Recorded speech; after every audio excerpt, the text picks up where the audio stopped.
After defeating Sparksy at the Graphia Academy, I followed Himiko to the Imagenesis room, tucked away on the campus, where records of the Herald of Death incident were stored.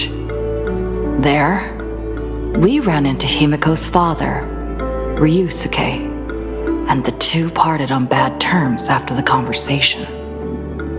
During a tour of the Express, the two put aside their differences temporarily.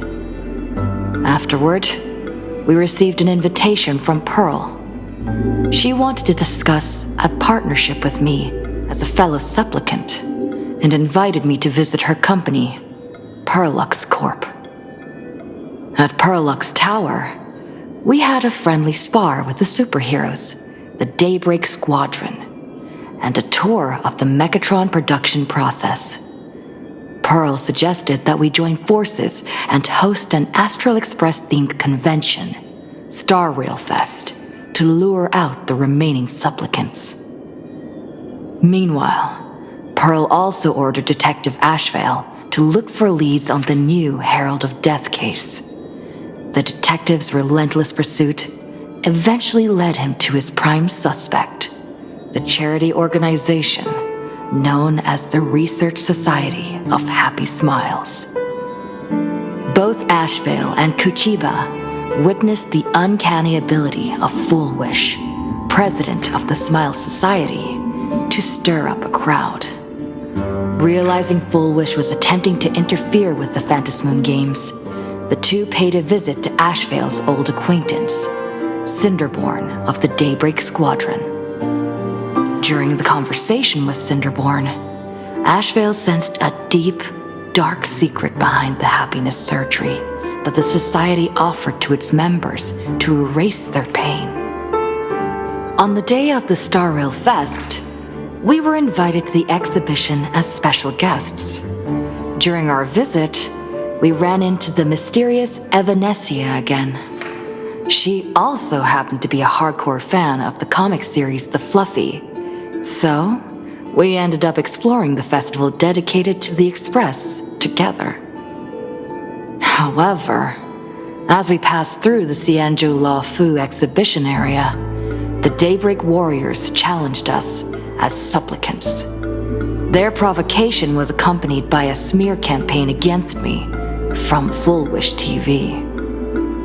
The Daybreak Warriors launched a massive attack with the reanimated Mega Mechatron, Alloy King Pom Pom. When all seemed lost, Ashvale unleashed his power and broke through the enemy's offensive. However, he also tore open a fissure in space during the process, which took everyone down into an unknown abandoned station. The being hiding deep within the abandoned station stirred restlessly, twisting and ripping its face. Thankfully, Pearl was able to rescue us with her timely intervention. Little did we know, things were about to get worse with Ashvale's terrible revelation. The happiness surgery was actually implanting the flesh of abominations of abundance into Smile Society members.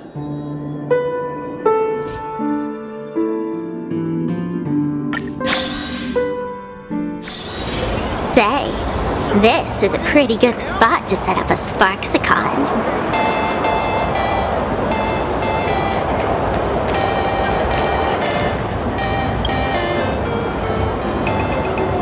Wait, did you hear that? The moon just spoke! I'm not hearing things, am I? The Master of Elation is here? Hurry, make a wish. It might actually come true. Hang on. This isn't right. Is it? Oh, that winking moon up there in the sky. It just spoke. For real. Oh, hey, it wasn't just me, was it? You heard that too, right?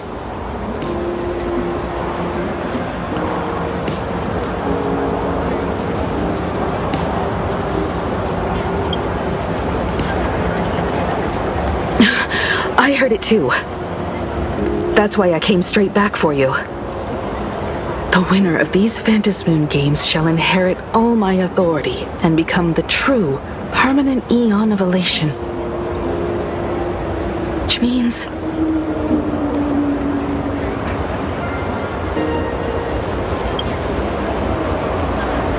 Precisely. Aha has raised the stakes. The final winner will inherit the authority of Elation itself.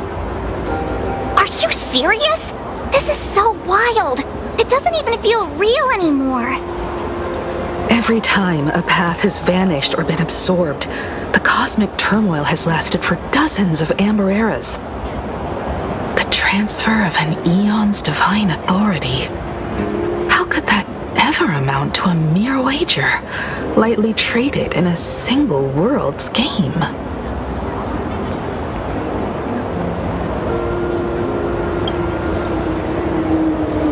The most logical explanation is that Aha wants to steer this game toward utter insanity. But then, who can possibly fathom the mind of an Eon?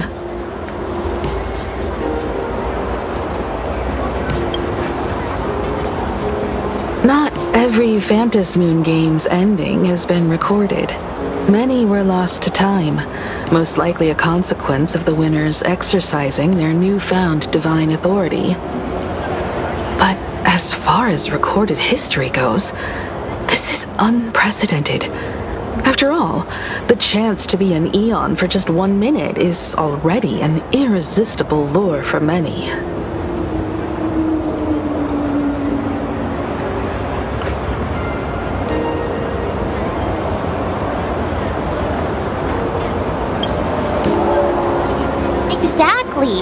It's just too weird. Can you really just give up being an Eon? What if this is just a big prank by those masked fools? In the historical records, instances of the Phantasmoon speaking are few and far between, and the likelihood of it being influenced by an external force is exceedingly slim.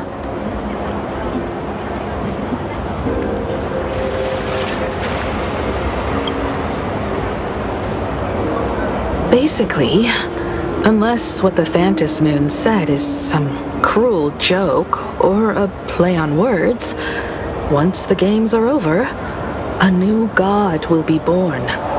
One of unknown identity, unknown morality, and unknown purpose. They won't be a guest with a 1-minute pass to the Elation theme park. They will be its new owner. They may spread good fortune and steer the great wheel of the cosmos toward hope. Or they may be a god of utter malice, mocking all who stand against the destruction, intent on dragging the universe into an abyss of despair.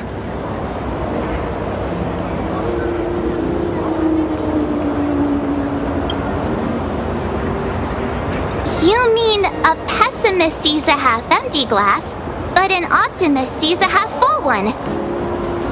I knew you were an optimist, just like me.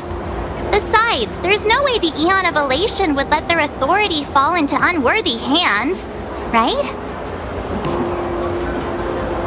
Right? Right? No way! It's Baseball, Raccoon, March Bunny, and Hime Cat in the flesh! Oh, what are they doing here? I couldn't even get a ticket to Star Rail Fest, and now I'm seeing them right here on the street! Whoa. Where did all these people come from? Hey, that declaration the Phantasmoon mentioned was about you, right? What are you gonna do? Got any kind of moon landing plans in the works? You should just hit it with your bat! Send that thing spinning into a black hole at the edge of the cosmos!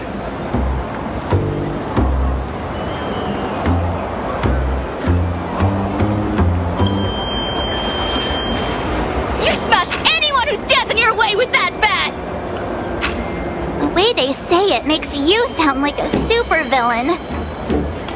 Uh-oh. You don't think that fight with the Daybreak Squadron made everyone turn on us, do you? Come on, isn't that basically your trademark? You beat the Daybreak Warriors senseless. Oh! All these big shots from across the cosmos, fighting to the death right in our backyard. It's gonna be epic! Epic? Are you brain dead? One wrong move from them and we're in serious trouble. Just like what happened with the Herald of Death years ago. Sign this for me, future Eon! Yo! When you become an Eon, can I be your Emanator? We should get away from this mess. Let's head back to the Express and discuss matters there.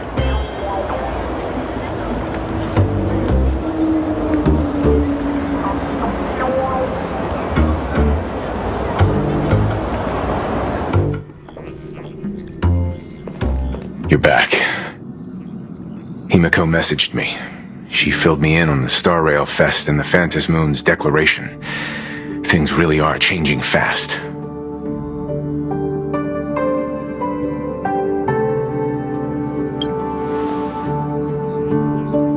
You're right.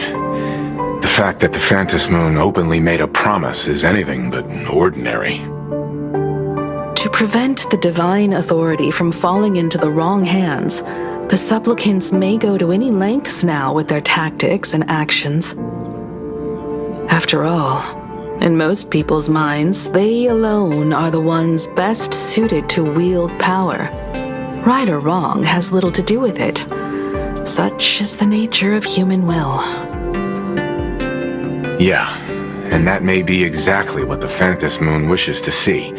A spectacular, head-on battle of ambitions. Madam Pearl has sent a communication request to the Astral Express. Accept transmission?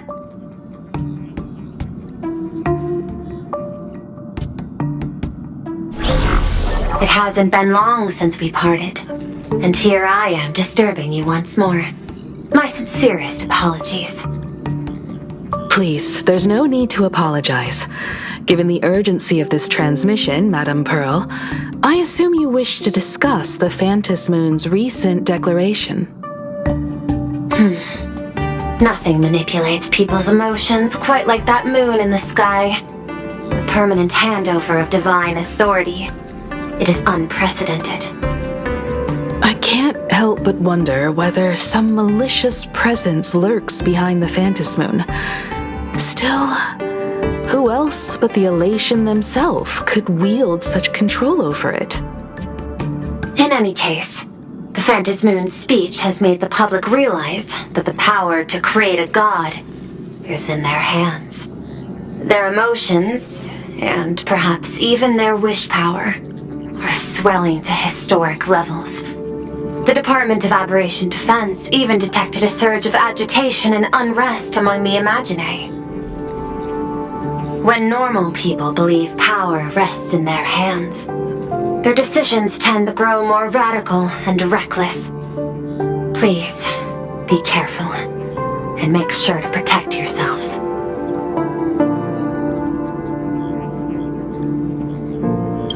Correct. It would be wise to keep a low profile and stay out of the public eye. The Media and Public Relations Department has been monitoring public sentiment. At present, speculation and criticism regarding the Astral Express are surging. I've seen it online myself. Following the fight with the Daybreak Warriors, there's been no shortage of hostile commentary aimed at her. A commentary program on TV has been claiming the Express's adventures are nothing but stories fabricated by the IPC.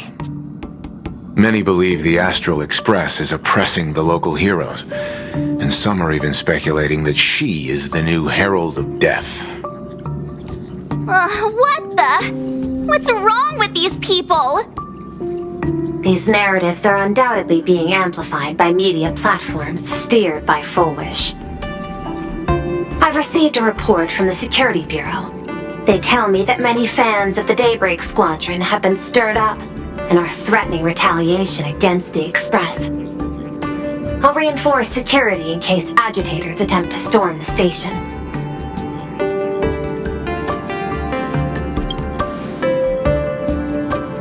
can, but you overestimate what control really means. In the arena of public opinion, those who look strong are often the ones at a disadvantage. And besides, you'll be distancing yourself from us for a while. Isn't that right? That is accurate. We intend to scale back our public association for the time being. If it's confirmed that the Express is colluding with the IPC, its public image would only deteriorate further.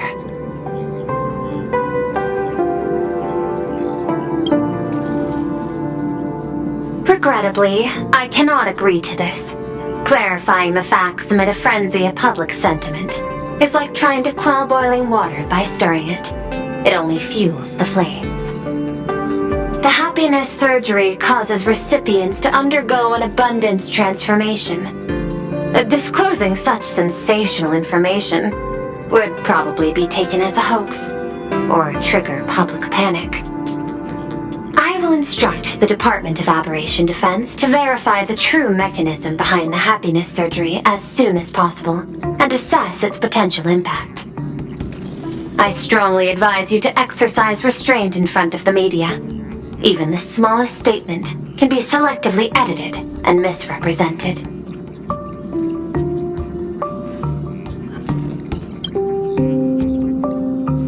That much is certain. Still, given the current volatility of public sentiment, please exercise caution and self-control.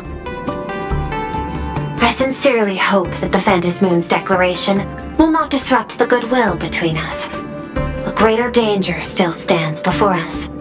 After listening to the declaration, who knows what extremes Foolish might be driven to.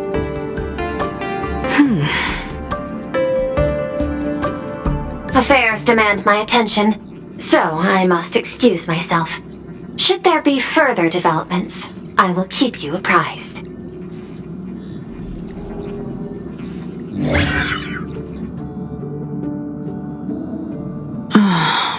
What do you make of the current situation?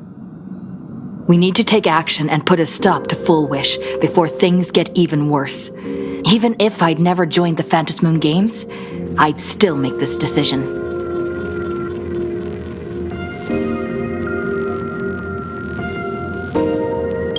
We cannot allow her to deceive and poison innocent people in the name of happiness. Agreed. Given the likelihood of Full Wish acting unpredictably, we should confront her with everything we have. That reminds me, I've been wondering, the happiness surgery taps into the power of abundance, yet Full Wish seems perfectly normal. Just, how did she get her hands on something so dangerous? Perhaps it's the lingering poison left behind by the previous Herald of Death.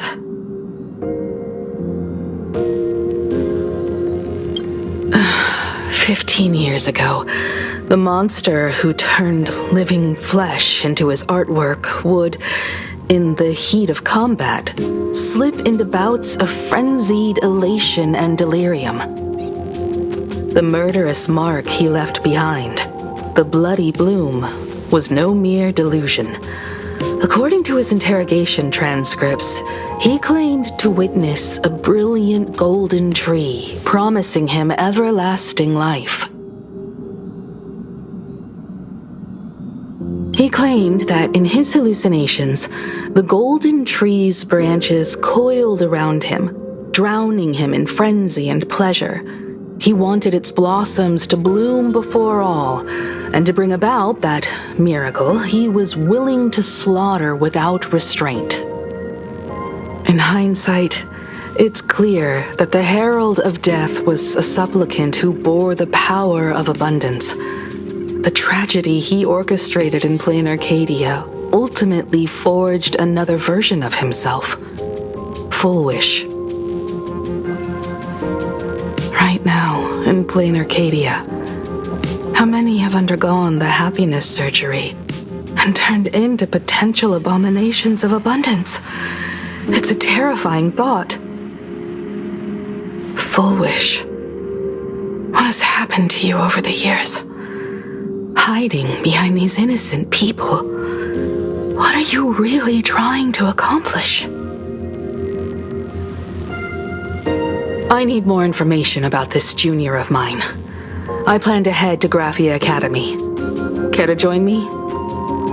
If we're to investigate Full Wish, we need to examine the traces left behind from the Herald of Death incident that took place during the last Phantom Moon Games. The recollections of teachers and the student records sealed away by the school. We're bound to find a vital clue there.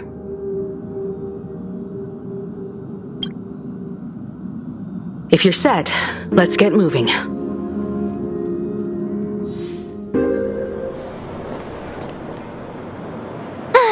Well, after that so-called dream campus experience, we've ended up back at Graphia Academy.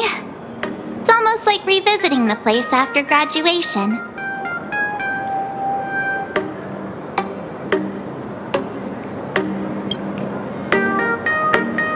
Wait a minute. This nostalgia isn't an after effect of the Sparksy virus, right? Don't worry, Marge. The Department of Aberration Defense conducted a comprehensive disinfection of the campus. That's a relief. The last thing I need is to be mid-investigation and suddenly morph into some hopping, dancing mushroom rabbit. Speaking of which, where should we begin our investigation into Full Wish?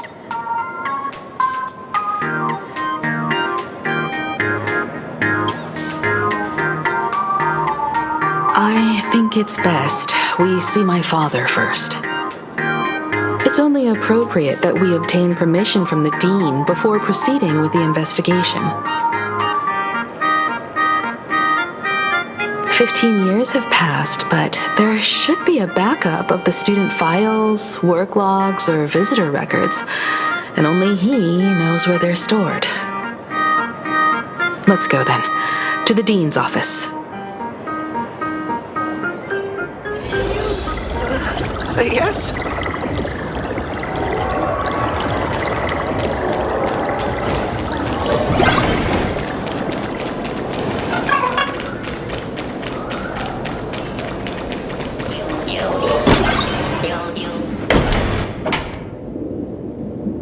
Himeko! There you are at last. The news said you got into a huge fight with those, what were they called? Warriors at the Floating Isle exhibition. And then you disappeared. Let me see. You're not hurt anywhere, are you? I sent you a dozen messages, and you didn't reply to a single one. Do you have any idea how worried I was? But, seeing that you've come to tell me you're safe in person, I'll let this slide. If you're really so preoccupied, a message or a call would do, you know. Ah, it's you two. I saw you on the news as well. Valiantly fought, huh? These Megatron warriors don't know who they're messing with. To think they dare challenge my daughter's subordinates. Well, now it feels like we're the underlings of Warlord Himeko or something. In any case, I'll leave Himeko in your hands. Please try to keep her out of combat.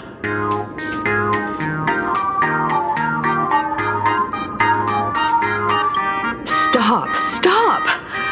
Every time you and she get together, the conversation somehow drifts completely off course.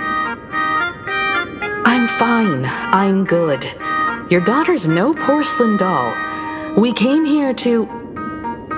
I know. I understand. You didn't come as my daughter. Rather, I am currently speaking to the navigator of the Astral Express. But tell me, has there been progress on the new Herald of Death case? I wasn't expecting the questioning to come in rounds. In rounds? The Department of Aberration Defense also sent someone here before you. They inquired about Full Wish. But regrettably, I truly don't know how to answer. On one hand, I wasn't here 15 years ago. On the other, she is still considered one of our school's distinguished alumni. I'm aware that you're involved in the investigation too. So, I compiled the pertinent documents ahead of time. I hope they'll be of use to you. Thank you, Mr. Ryusuke. Go ahead. The files are inside the archive room. Take whatever materials you need.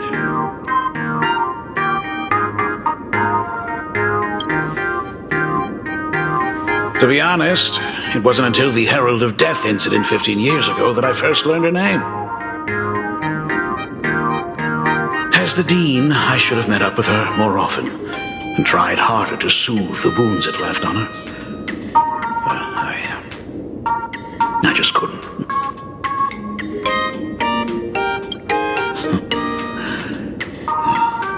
Do you really need all the details?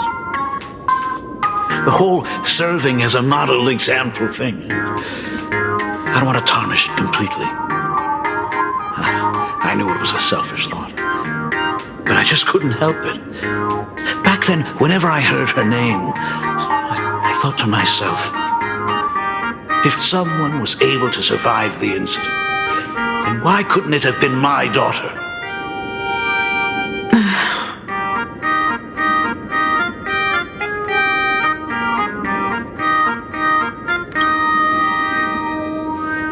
15 years ago, I received a commission to paint a massive portrait for an elixir seeker chief on the planet of Goliath's Shepherd. They said he had an elixir that could cure countless diseases. By the time I came back, everything had changed. There had been a terrible accident on campus, and my daughter...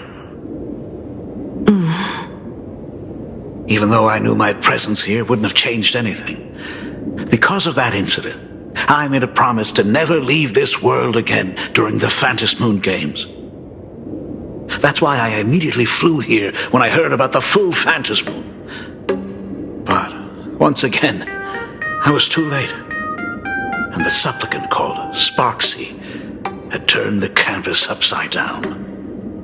It's all right. You can leave the crisis solving to the nameless. You're right about that. Yet oddly, once Sparksy stirred up all that chaos, applications to the school soared to an all-time high. Times we live in are increasingly beyond my comprehension.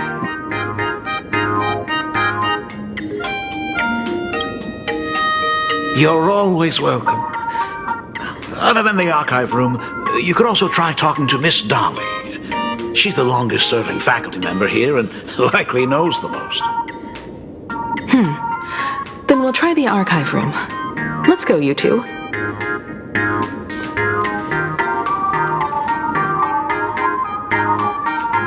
Thank you, Dad.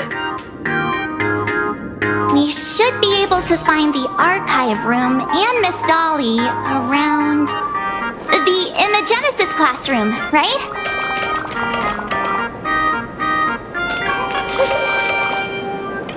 Oh my goodness! I thought I recognized you in the distance. Himiko, it really is you! Miss Dolly, please forgive me for not coming to see you sooner. I've been back for a while now, but this is the first chance I've had to come see you. Don't worry about it. I'm simply happy that you cared enough to visit. I must apologize about the mask you entrusted me in the end. Please, I can't thank you enough for safeguarding the mask all those years. Look at you. You haven't changed a bit. You and your friends look like you're in a hurry.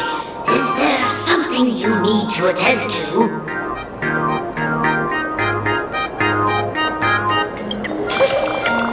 Foolish. The poor child who survived the Herald of Death. The school organized a fundraiser for her back then. I still remember how she bowed again and again with tears in her eyes at everyone who helped. Poor girl, Though she was lucky to have survived, her parents didn't make it. There were rumors flying around the school saying she had something to do with the Herald of Death. Otherwise, why would she be so lucky? She's the only one who survived. What a bunch of scoundrels. She had good grades and a good heart, and becoming famous, she often came back to visit the school and sponsored a number of scholarship projects. Speaking of which, do you know anything about what happened to her after she graduated from school? I heard she went somewhere beyond the sky to further her studies after graduation.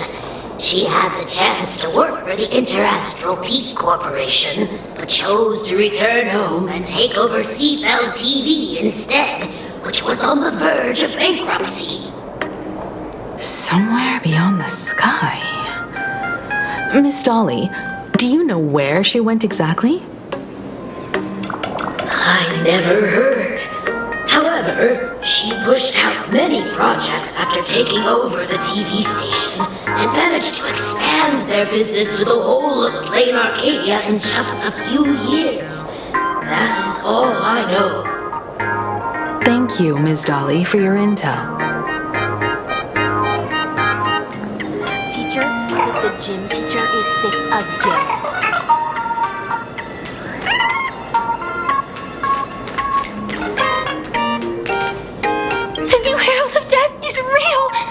They say he came back to life and was responsible for what happened in Dovebrook. He's not coming here to kill again. Is he? Maybe we should ask for leave and stay home until this blows over? What are you, scared? If he really comes, I'm live streaming the whole thing and getting all the clout for it. Who needs leave after that? I'll just quit school altogether. I heard he murdered hundreds of students here 15 years ago. Hundreds? Really? I only heard that the crime scene still exists somewhere on campus. I don't feel too good about this. We should get out of here. If we help the Express Gang, there's a chance we might get featured in The Fluffy. You're seriously obsessed with becoming famous.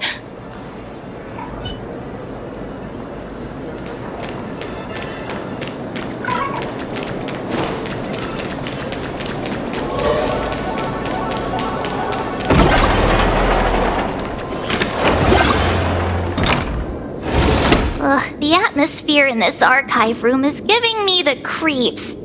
It's so gloomy. Almost like we've stumbled into Fixtroll Garden. It was like this 15 years ago as well. The archives tracked all academic results. Near the final exams, students dissatisfied with their abilities often poured their frustration into painting unsettling things. There's a lot of data stored here. Aside from what my father organized for us, let's explore the other areas as well. If possible, keep an eye out for clues regarding Full Wish's life after graduation.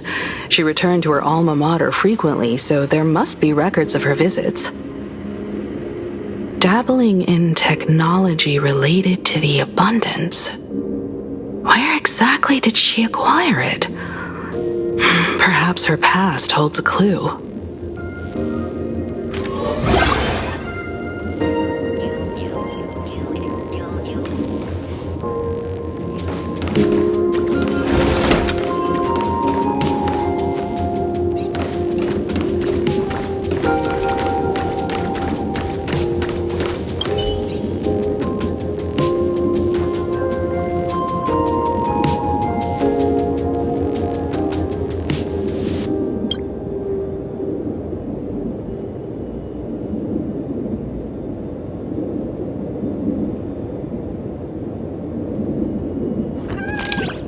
There are so many press releases here.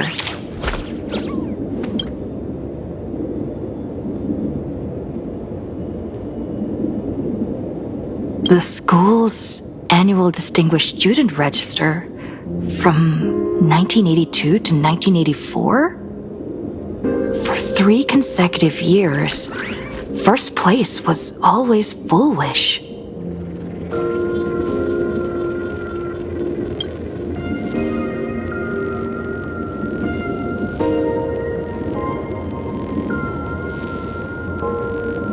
The IPC has severed all channels of intel with its iron grip. Hardly a surprise.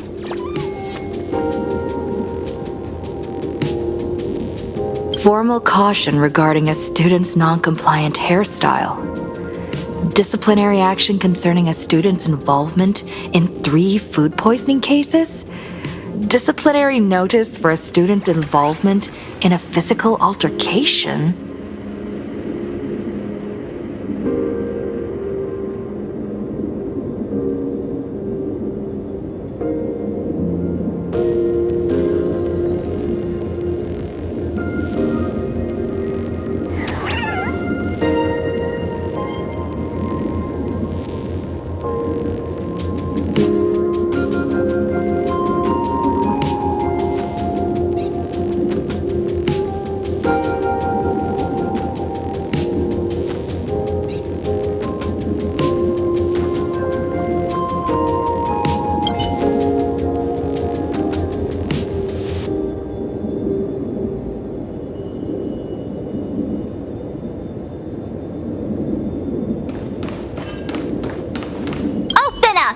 Detective March 7th is on the case, so spill the beans.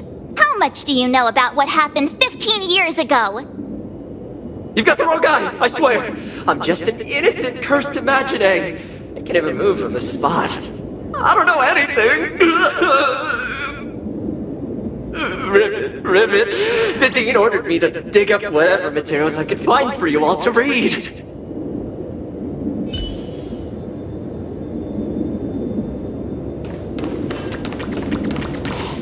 Is this...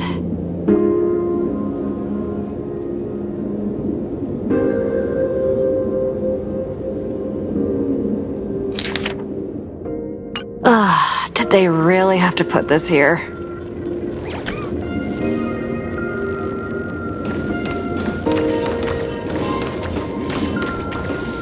I've looked through the catalog, and there are serious gaps in the data. After the incident, the Department of Aberration Defense must have confiscated a significant number of the school's archives and logs.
Garden Star of Botanical Study. Cognitive Science Research. Miss Dolly mentioned that Foolish went beyond the sky to study after graduation. Turns out this is where she went. Let's go chat with the others.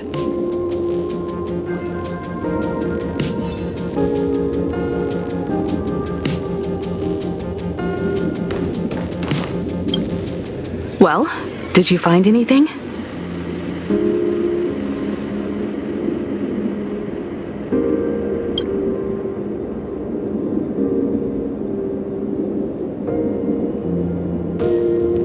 Garden Star of Botanical Study?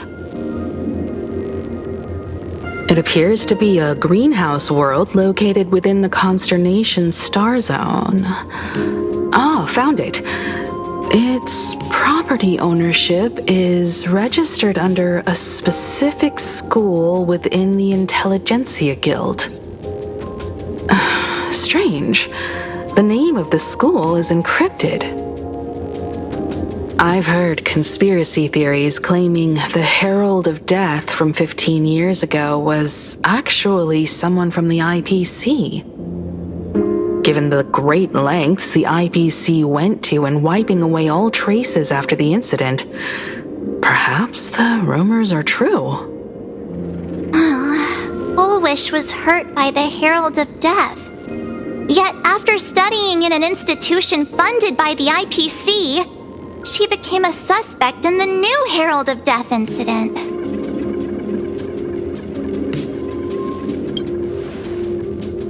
You mean she created the happiness surgery after studying on that greenhouse world? It's certainly possible, but the information is still too vague to make any judgments. I'm more inclined to think that after witnessing the power of the Herald of Death, she resolved to uncover the truth behind it.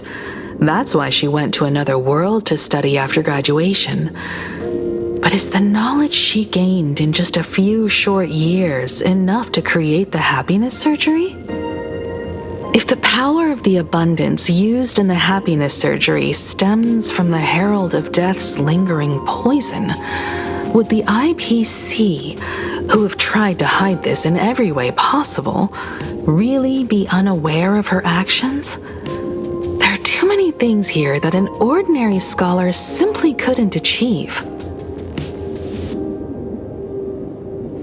Perhaps I should contact her as a fellow alumna and have an open, honest talk. Contact Fullwish as her senior? After all this time, would she even want to see you? I don't know.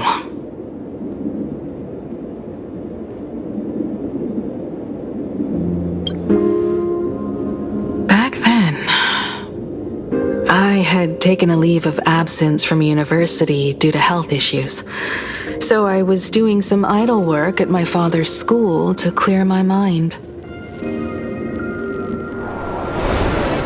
Fullwish would occasionally run to the library to slack off. She and Belle always appeared together, helping me organize newspaper clippings and library cards, all while chattering on about classmates' crushes and the latest gossip. They didn't treat me like a patient who needed special care, nor did they treat me like the dean's daughter.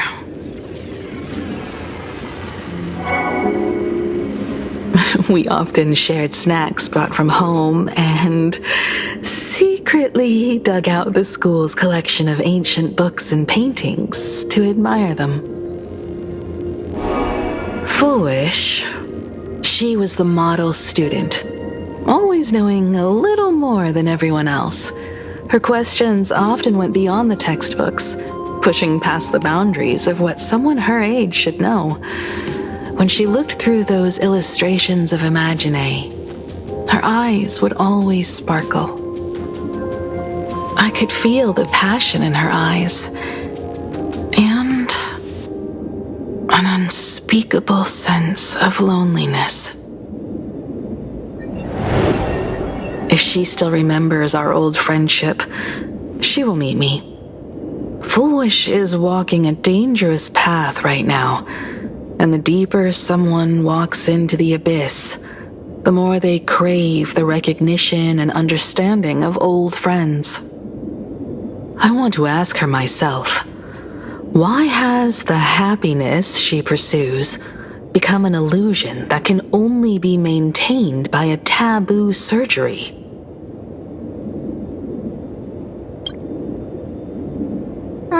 Me too. Thank you, you two. And thank you for your investigation. Though many questions remain unanswered, at least I now have a clearer picture of her movements after graduation. By the way, before we leave the school, there's one more place I'd like to visit. Before I meet Full Wish, I want to say goodbye to that memory from 15 years ago. You mean that old school building from 15 years ago?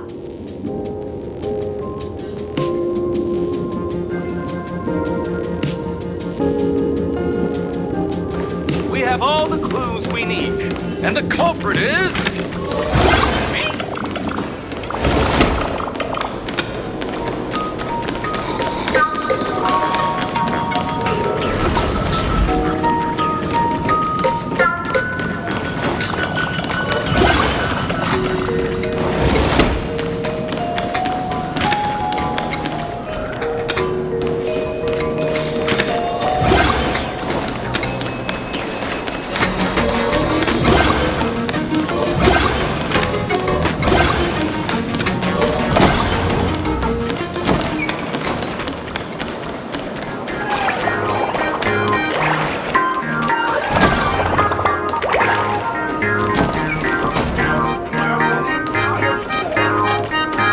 Watched the show last night?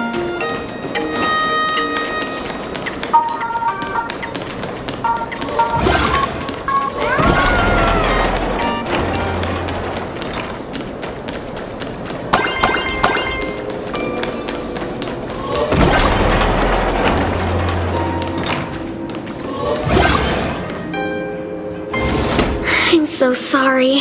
I just couldn't finish tidying up the ribbons, and now I've dragged you into staying this late. Don't worry about it, Belle. It was my turn on duty today anyway. Himeko? Is this? Yes. In this imaginated classroom, the after images of the students from 15 years ago still linger in their original places. Tomorrow is the school anniversary. I wonder how lively it will be. They've invited parents here. Will your parents be coming?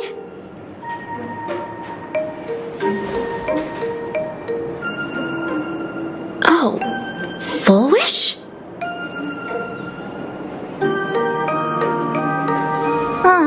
That's Full Wish from her youth. Yeah, Dad already took time off. By now he's probably out on the streets with Mom, picking out formal wear. If it's my daughter's performance, we have to dress to the nines. That's just like him. He always loves making those kinds of jokes. Then you'd better put on a good show, huh?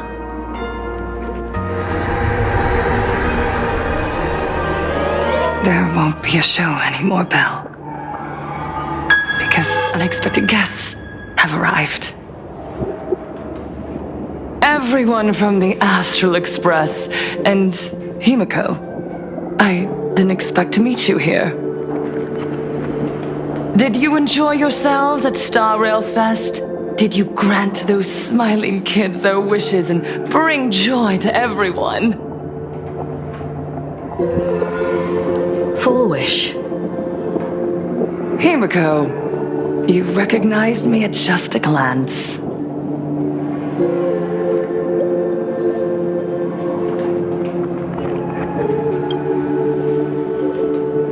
I thought Himeko was at school like the rest of us that day. When I saw Belle lying in a pool of blood, when I was crushed under the collapsed wall and unable to breathe, the thought crossed my mind. Poor Sure, Himiko. If you had met the Herald of Death with that delicate frame of yours. But who would have guessed?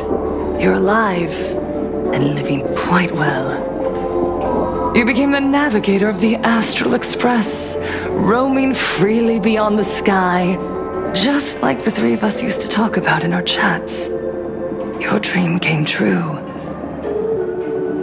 Congratulations are in order.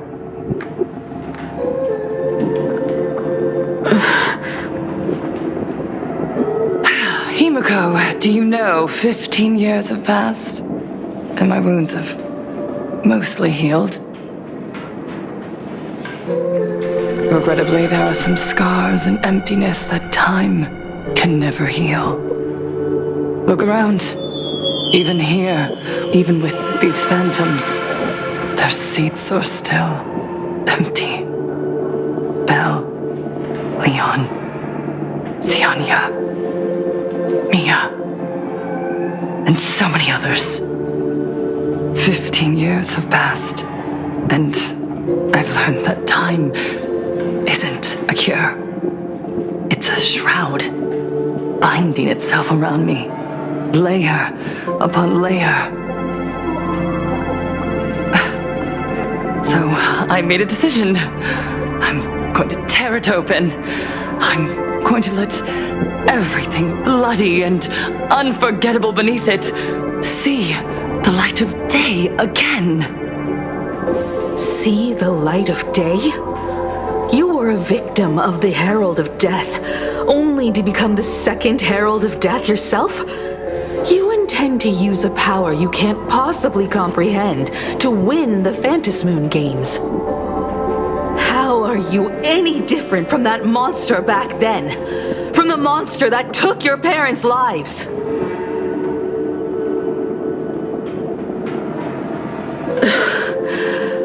I'm sorry. I shouldn't compare you to that devil. You still have a chance. Stop this now. Stop? I'm sorry. I don't quite understand what you're saying.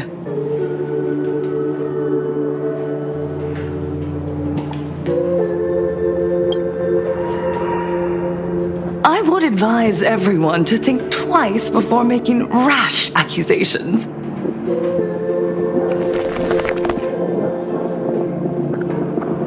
As a media professional, let me give you a piece of advice.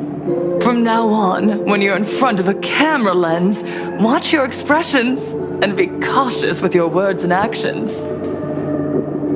At the very least, try not to look so flustered during this public exchange. We live in a world where we are constantly gazed upon and watched by others. This camera crew was originally prepared for my upcoming speech, but meeting you all here, it really adds a wonderful dramatic flair. To the audience watching from your screens, you know my name, and I know that right now, you are watching me. 15 years ago, with the tacit approval of the IPC and the Arcadia Council, the Master of Elation's divine ritual degenerated into a barbaric, bloody game. You and I, the residents of this Arcadia, surrendered a lifetime of dignity, wealth, and time to them, all in exchange for a single full meal. We are surrounded by bizarre entertainment and stimulating gore. We soak all day in shallow, boring programs, achieving nothing. And now, we must live in fear of the unscrupulous atrocities of these supplicants from beyond the sky, forcing smiles as we applaud and cheer for them. Is this the happiness the God promised us? No! Absolutely not! The Master of Elation would never be deceived by miracles, but with pain and blood. what they desire to see are heartfelt smiles. And so, they granted me a revelation. Everyone, on that evening 15 years ago, what saved me was not luck. It was not the supplicants, and it was certainly not the IPC. Right here, as the Herald of Death approached, step by step, the one who sent down a miracle was the Master of Elation. They allowed me to escape with my life. And when I was trapped in a small room, consumed by loneliness, they sent me a mask. They revealed my mission to me, to bring happiness back to a Planarcadia that has lost its smile. I, Fullwish, survivor of the Bloodstained Games, hereby formally announce that I will join the Phantom Moon Games! In this game, I shall win the Eon of Elation's authority. And then, I will make smiles of happiness bloom on the faces of every single person in Planarcadia! Himiko, don't frown. Smile.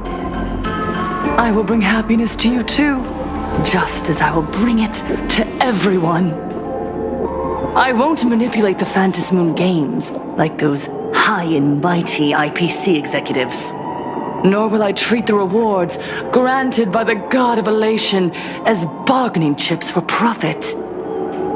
We are in Planarcadia, so we should decide the winner in a Planarcadian way. I'll give you a stage if that's what you want. I invite you all to a televised debate at Fullwish TV in Seafeld City.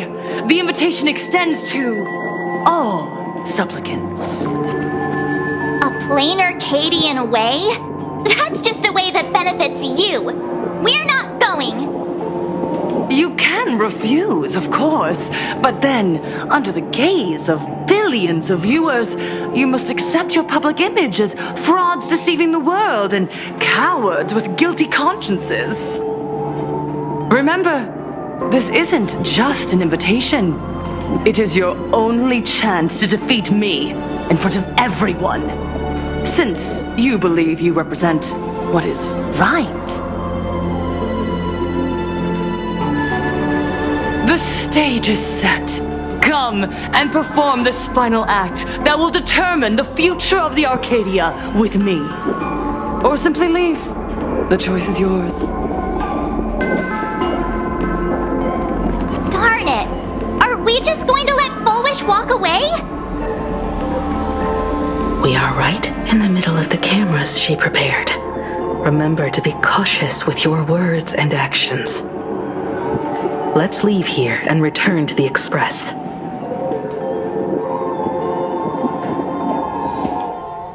Hello, everyone, and welcome back to the Arcadian Morning Report.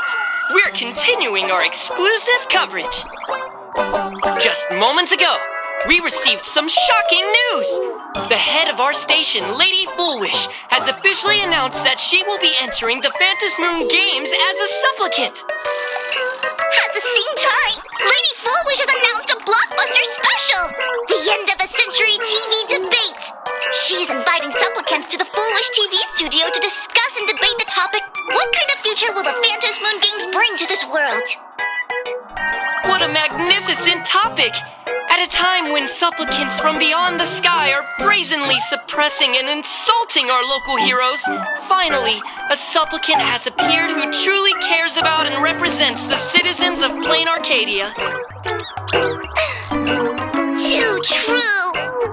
Ever since these Phantom Moon Games began, signs of things spiraling out of control have been popping up everywhere! First, the famous streamer Sparksy tried to spread a mimetic virus. Then the nameless of the Astral Express clashed with the Daybreak Squadron, causing severe damage to Lookout Cloud and the Skyline Express line! With so many accidents happening, you really can't help but wonder, are we seeing a repeat of the Bloodstained games from 15 years ago? You got that right! Speaking of the Bloodstained games 15 years ago, Miss Fullwish herself was a survivor of that tragedy. She's come such a long way, never once letting her painful past keep her down. A true legend of resilience. Now Miss Fullwish has joined the fray as a supplicant. She must be here to stop the tragedy from repeating itself and to reclaim the peaceful days this world deserves from the hands of supplicants from beyond the sky. Will she be able to shoulder the wishes of all Planarcadia and set this game right again after it's spiraled out of control? Let's wait and see. Ugh, so shameless. Reporting news about your own station director on your own TV station, and you still have the gall to pretend you've received some shocking news? Don't you guys talk to each other internally? I see. Fullwish actively issued a challenge. I ran a search. Seafeld City is a port town neighboring Duo-Mention City. Fullwish TV's predecessor, Seafeld TV, is located there. Looking at it this way, the televised debate is obviously nothing more than a diversion. What Fullwish wants most is for us to walk right into the trap she's prepared. So, what do you think?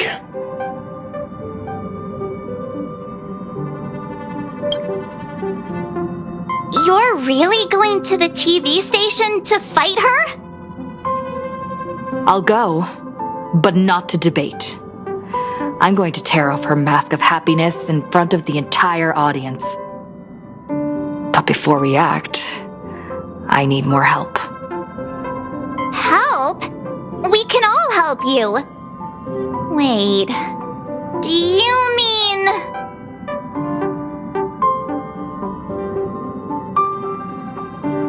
Sparksy.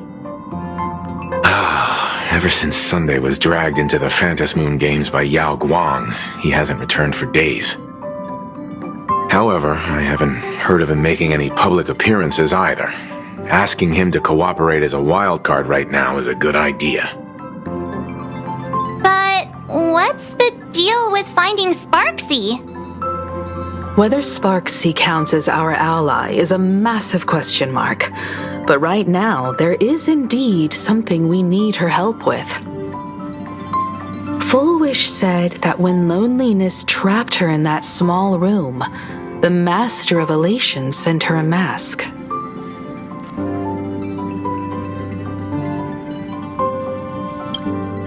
Her claim might just be a glorified way of saying the tavern sent her an invitation. But that phrasing reveals that she is likely a masked fool. If every fool has stepped into the tavern before, then there must be traces hidden there left by Fullwish as a fool. Just like how we tracked down the clues about SparksyCon. Sparksy. Will she stand on our side? Well, this is certainly a condition she wouldn't be able to turn down.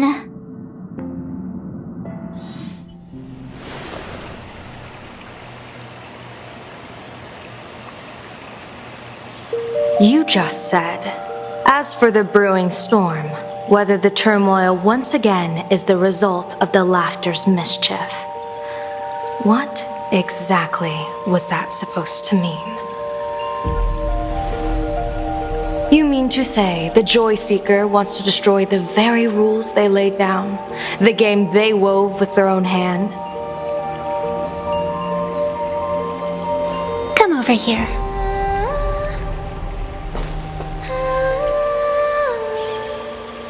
This fox mask is a ritual instrument I once used in dance and music. It accompanied me across vast distances in search of an elixir of immortality, a mark of who I was in life. I've lost count of how long it has been since I last wore it since being enlightened and transplanted here. But here it is, presented upon the altar again, which means... As the game's referee, you've been pushed onto the field. In this moment, you are now a supplicant. For over a century, I presided over a war game in which supplicants carved out their own territories and vied for supremacy, using the power of the masks.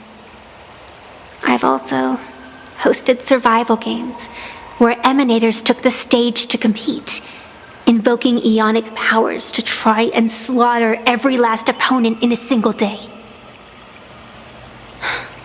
Whenever the Phantom Moon games are at risk of being suspended or disrupted, I will use the authority granted by the elation and the abundance to measure, judge, and punish any violators.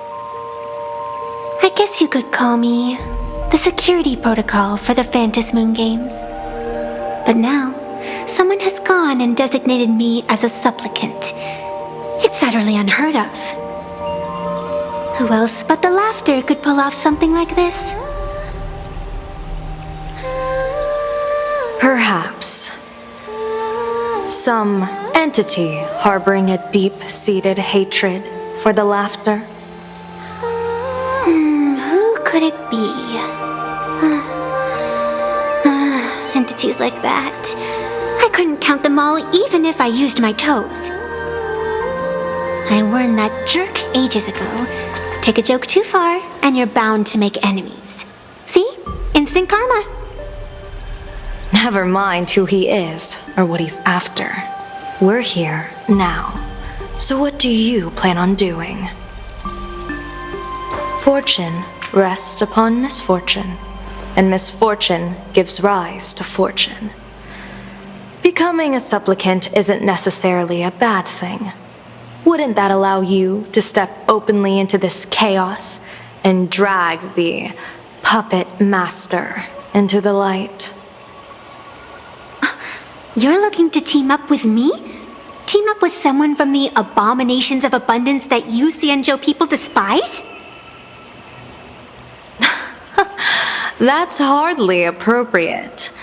You're an ancient sacred tree.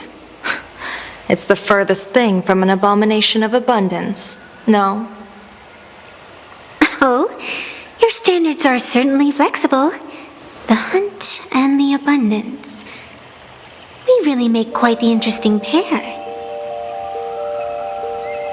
So, where do you plan on starting? How about we start by freeing my friend in the tree? I nearly forgot about that. Chip away, little bird. I'll allow it. General Yao Guang and Miss Fox, I've received some news that might interest you.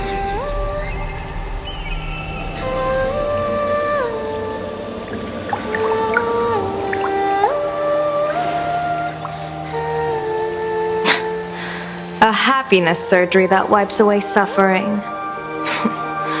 The power of abundance in this world is disgustingly excessive. It seems the most terrifying omen I foresaw may not originate from the Stellaron hunters, nor from Planarcadia itself. This supplicant, called Full Wish, is also a dangerous variable. If you can, I would ask that you direct your focus toward Seafeld City. You want to take a trip to Seafeld City? It seems I'll have to use some special measures to shorten the journey. Oh, this is the part I've been looking forward to the most. I've always been curious where exactly this secret court is located, and what it connects to. Xianzhou lady, let me show you this world's most impressive method of travel. Here we are! Already? Wait. Why are we at this station? Because naturally, we're taking the express to get where we're going. All that buildup, and this is your idea of an impressive method of travel? Well, what else? That's why I said you've definitely never seen this before. It's the Bulletworm Express. I bet you've never taken a ride on this. You're the arbitrator of the Fantas Moon Games. For crying out loud. Don't you have a cooler way of getting around? You're a great general of the Xianzhou, for crying out loud. Don't you have a cooler way to get around?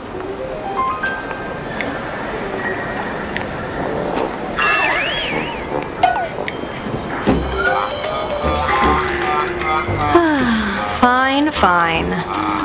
For the first time in my life, I finally know what it feels like to be a fool. Ding dong! The train bound for Seafeld City is arriving at the station. Hey, you got any money on you? Spot me a ticket, would ya?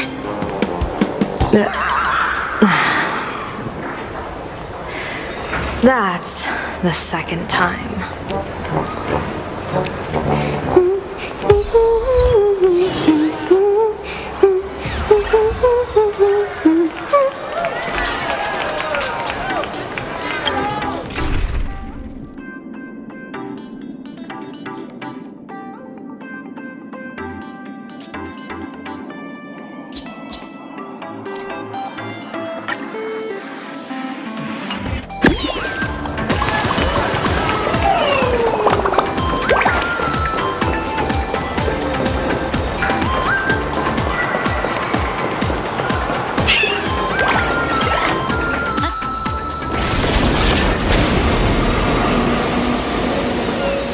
Said a word the whole way, Xianzhou Diviner. Are you mesmerized by the scenery? Or is there something in your divinations weighing on your mind?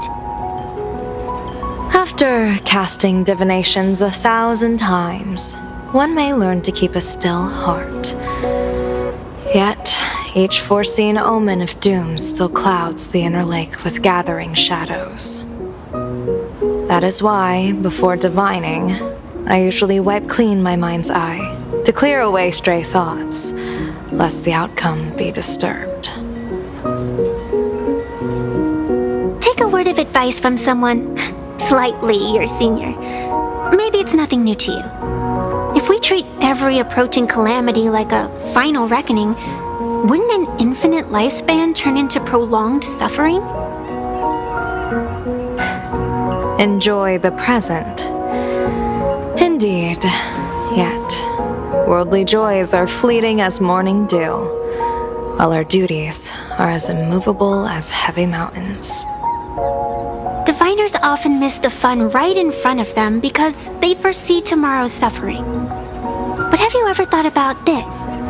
That so-called suffering of tomorrow might just be the poisonous fruit sown by you being terrified today. It is precisely because we know the ending that every scene along the way is so precious and unique, isn't it? Look at this harbor before us. When I first set foot here, all these streets, the fishing boats, the people, none of them existed. As far as the eye could see, there was only fire. The seas had been vaporized, leaving only fractured seabeds and ash that blotted out the sun.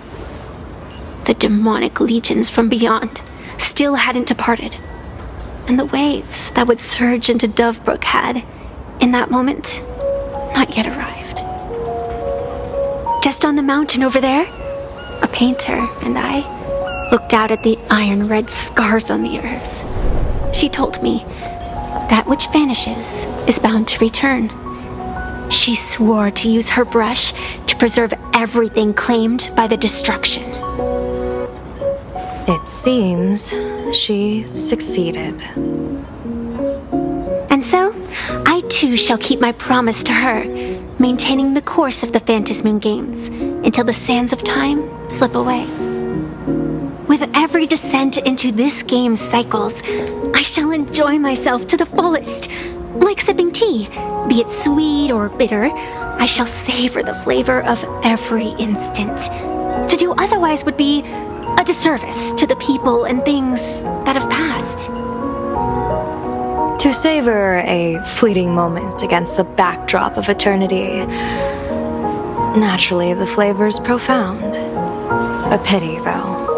Even as a long-life species, my time is brief compared to yours. As a Cienjo native, the karma I carry is far too heavy. I could never learn how to be as carefree as you. Miss Evanescia, what to you is a game to be savored, is a life and death reality for the living beings of Planarcadia. Alright then, next up, I'm entering brooding and edgy serious mode. That won't be necessary. I shall use the Eye of Ishvara to divine the fates of the people in Seafeld City. If they face imminent catastrophe, a red fate slip will be hanging above their heads. The rainbow surveys the heavens, perceiving 1,000 forms. Across the meridians of destiny, the jade abacus reveals its script. The celestial eye opens and shuts as calamity and fortune reveal themselves. Calamity looms overhead. The crimson slip is cast.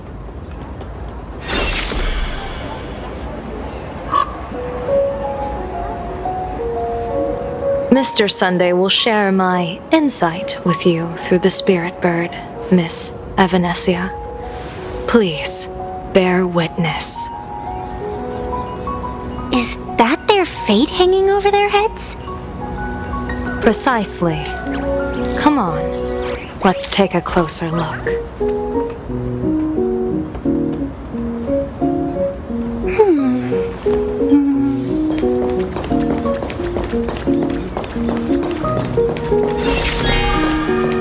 Attention passengers. Odd.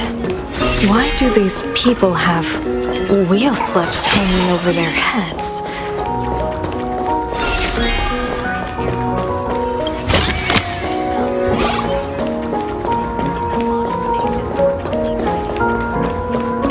Yellow ducky, no! Flagship store! The childhood treat!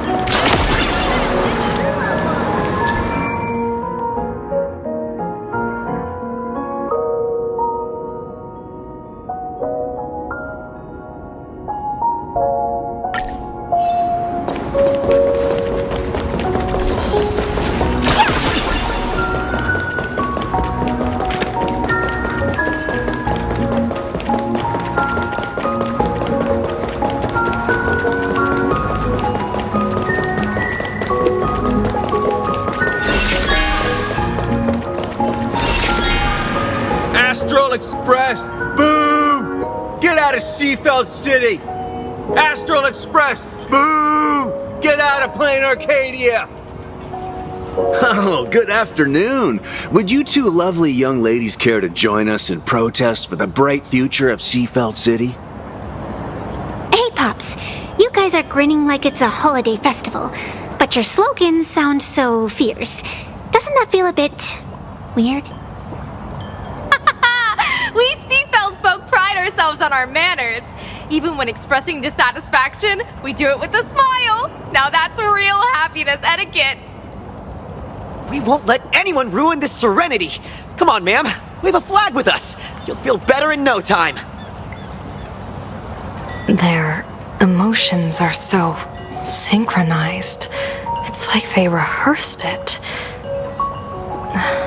This kind of happiness feels like some compulsory routine. Their smile sent shivers down my spine. Hey, wasn't it your Director Fullwish who invited the Astral Express crew here to debate? Showing your guests away like this is hardly polite. You! You're from the Astral Express, aren't you? Hey! So, do I really look that much like a nameless? It's not like I have a boarding pass stuck to my face. You... What are you so happy about? Just look at you, dyeing your hair like that at such a young age, instead of doing something decent with yourself. You're no better than that bunny on the Astral Express. Anyone could tell you're not from around here. Hey, jerk! It's not dyed. And for the record, March Bunny is adorable. Wait, what happened to all those happy smiles on your faces before? How did you flip the switch so fast? You people from beyond the sky. You just don't understand our happiness. If you keep causing trouble, don't blame us if we get nasty. My apologies. My little sister is young and doesn't know better. We'll be on our way. Who are you kidding? Sisters? You two aren't even the same species. Cause any more trouble and I'll call a whole boatload of Plues to toss you both into the sea as fish food.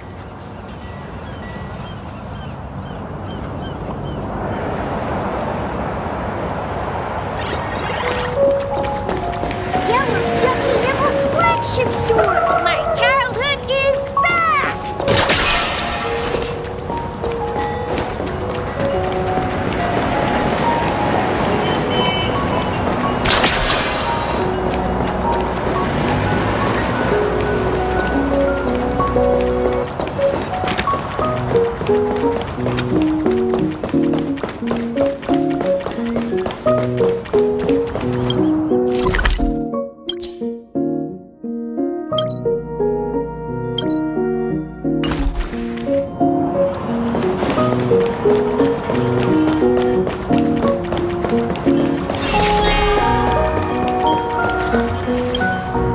The sun is shining and the vibes are immaculate. This is Full Whoosh TV's Happiness on the Street, bringing you real smiles straight from the streets of Seafeld. You two look like visitors from afar. I take it you're also following Planarcadia's grand event, the Phantasmoon Games? Of course we're following it. It's not every day you see something this lively. That's great. We've noted many echoing widespread concerns that the Astral Express's intervention is dragging our sacred Phantasmoon Games into a quagmire of competition with outsiders. What are your thoughts on this? Widespread concerns? Mr. Reporter, I suspect your question already comes neatly packaged with its own answer. Judging motives is futile. What we want to be focusing on is the real-life consequences of our actions. Oh, that's so deep! Many Seafelders feel that rather than any IPC vision of prosperity, it's the healing smiles, healing Arcadias proposed by Lady Fullwish that is the more grounded future we desperately need. What is your take on this? If the happiness comes at the cost of stripping away the perception of all pain, then it calls into scrutiny just how authentic such a happiness really is. Exactly. By that logic, eating candy until your teeth fall out counts as happiness too, right? I mean, hey, at least it tasted sweet. That's a very vivid analogy. Finally, a hypothetical question. If you had to choose, do you believe the preservation defined by outsiders or the happiness advocated by Miss Foolwish better represents the future of Planarcadia? The real future has never existed within such a narrow dichotomy. Now, if you'll excuse me. Thank you both for sharing. Have a wonderful day! All defensive answers, not a single morsel for us. This whole segment is wasted. Go find some citizens who can chuck us a few happiness testimonials to pad out the real. A wheel slip? This one's a lucky wheel, too. Isn't that a good thing?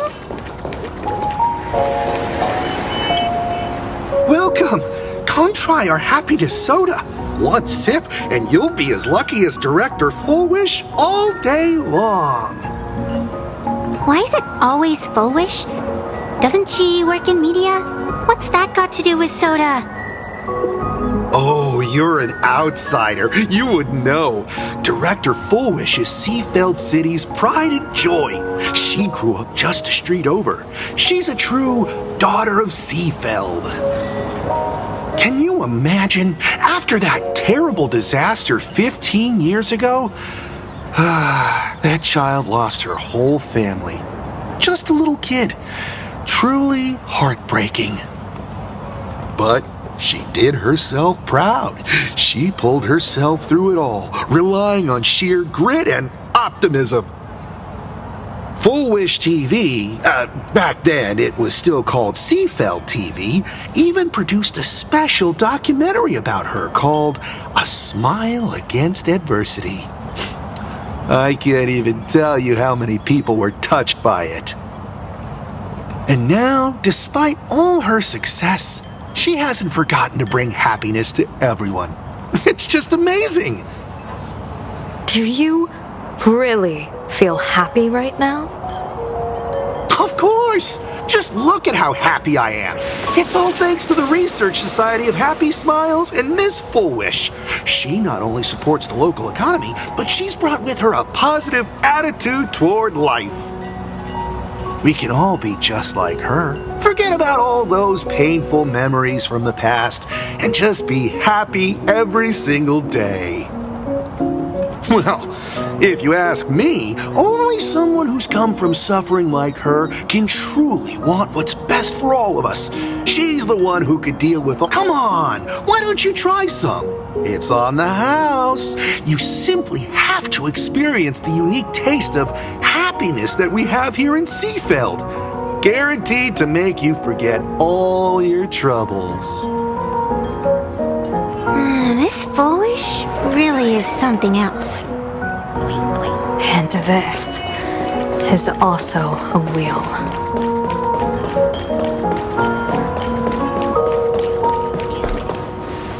Bid farewell to painful memories and embrace the eternal now. Let the smile of happiness become your only truth. Follow Master Full Wish's path, embrace rebirth, and you and I can both become the happiest people in this Arcadia. How very strange.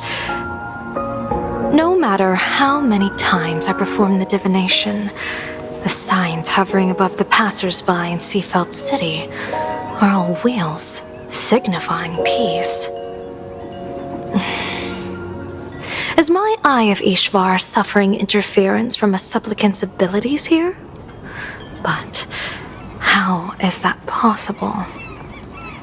I actually think your judgment is looking more and more likely.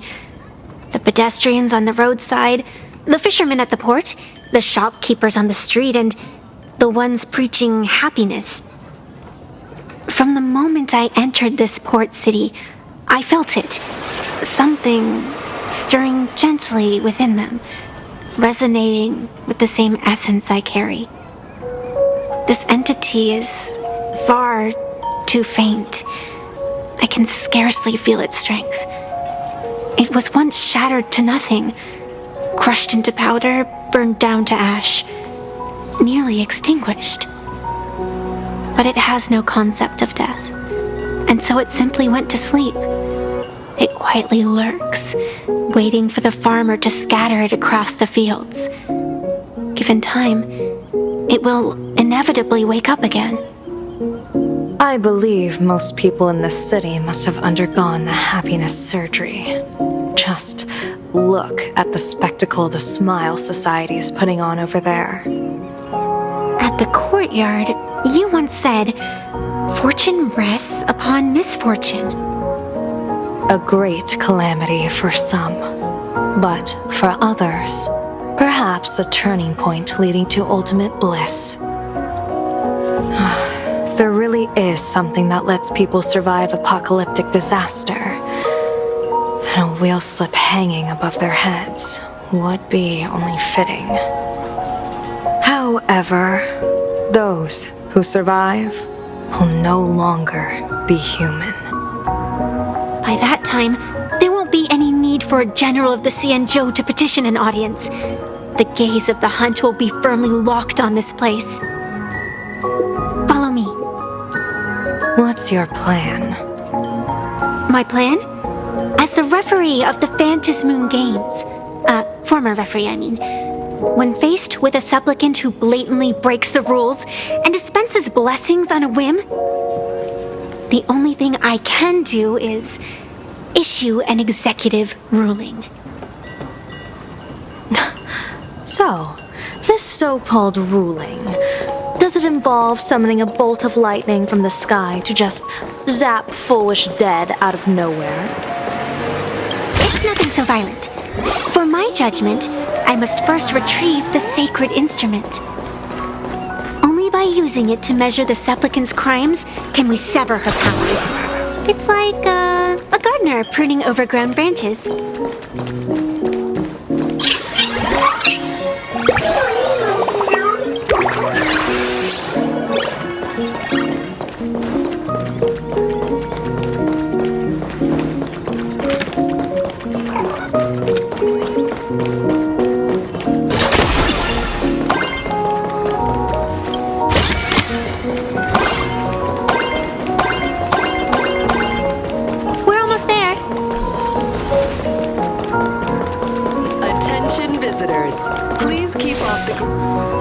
Is this it? You keep the sacred instrument out here in broad daylight? Aren't you worried someone might make it disappear? Hold your horses. We've still got a ways to go. As for my precious measuring instrument, do you really think I'd just leave it lying around in the middle of nowhere? With all due respect, there is no path ahead. I get it. It's probably just an optical illusion. Extraordinary beings like you always love pulling that "the path only opens to the destined" trick. What's next? A secret passphrase? Do I find a stone matrix and jump through it? Or maybe, do you sing a little song, wave your hand, and the trees just obediently stand up and split into two neat rows? I'm no Woof Woof Dawn. I don't have that kind of skill. A long time ago, I raised a floating island right here for someone to paint.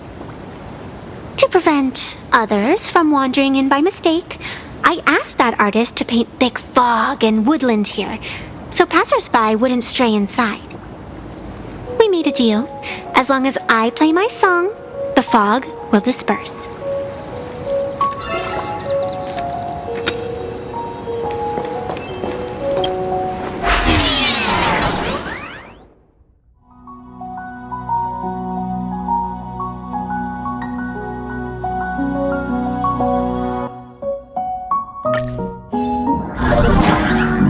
That's a cute puppy.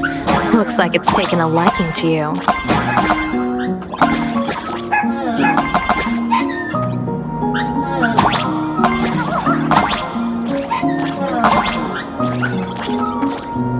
I'll just borrow this cutie's head for a sec.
Let's go!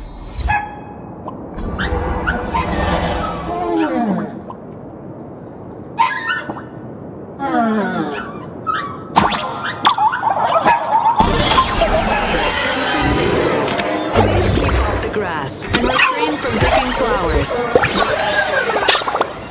Take care. Thank you for your cooperation and enjoy your visit. May the laughter keep you smiling. Could it be plot armor?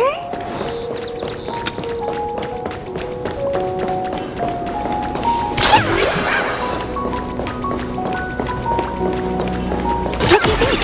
It's beautiful, isn't it? Compared to the Yuchue's scenery, I suppose it's more natural.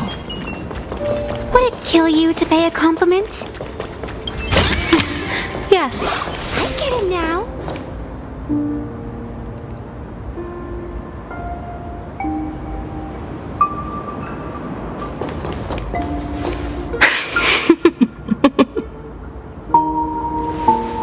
What are you laughing at? My apologies. I didn't mean to mock. I was merely curious. Is this thing really the sacred instrument with which you pass judgment upon supplicants? Is it really just a literal ruler? Hey, don't underestimate the spirit branch of true law. When it first appeared in the form of a blade 150 years ago, it could cleave a mountain in half with a single effortless swing. Miss Evanesia, let's keep such fanciful tales between us, shall we? Best not go spreading them around. If any of the Cosmicon Collective players find out, we'll never hear the end of their complaints about how mountain-busting power levels are for noobs. I never expected a high-ranking Xianzhou general to be so well-versed in the gossip here on Planarcadia. Such is the way of a diviner. To enter a place is to observe its local custom. Same goes for us arbiters. Times change, and my babies have to change with them. Just picture it. A pretty girl in a school uniform, striding through the streets with a giant sword slung over her shoulder. You're right.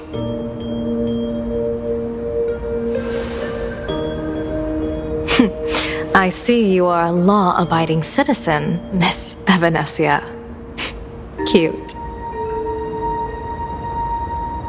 Now then, please, begin your measuring.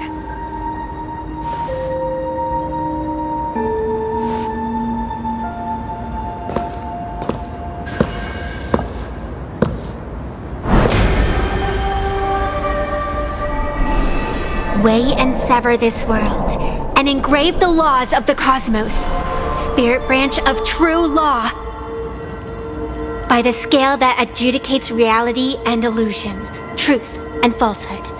Measure for me all sins beneath the phantom moon that transgress the law.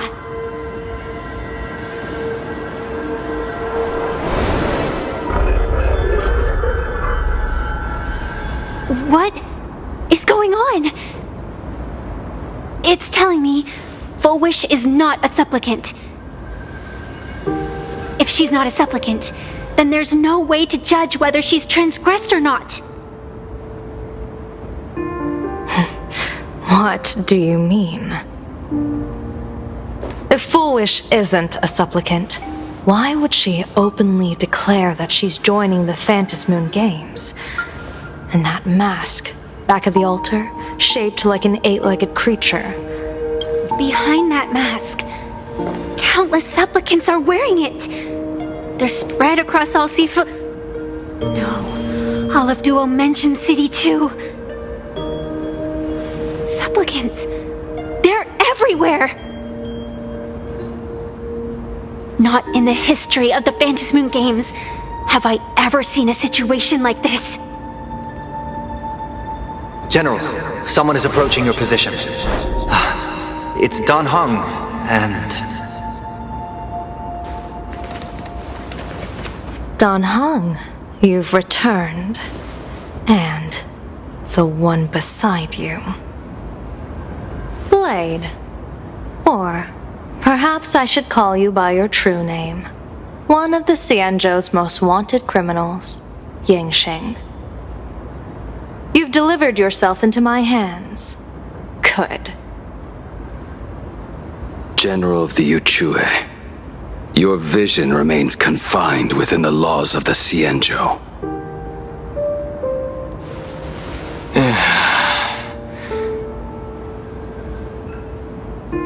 I came here to kill our common enemy.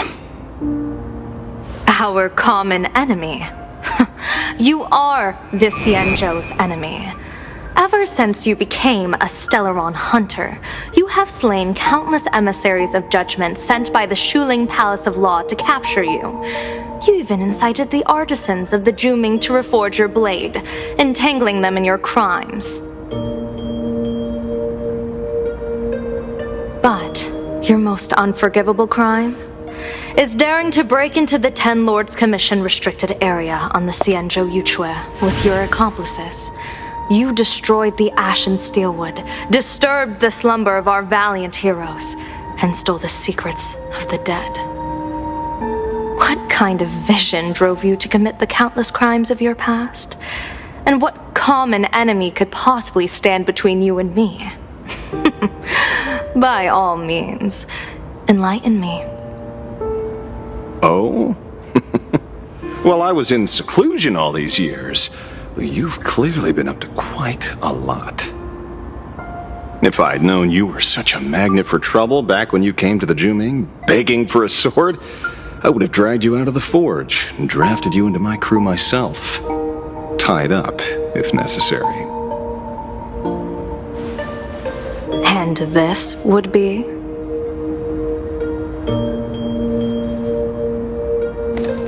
A pleasure to meet you, General Yao Guang.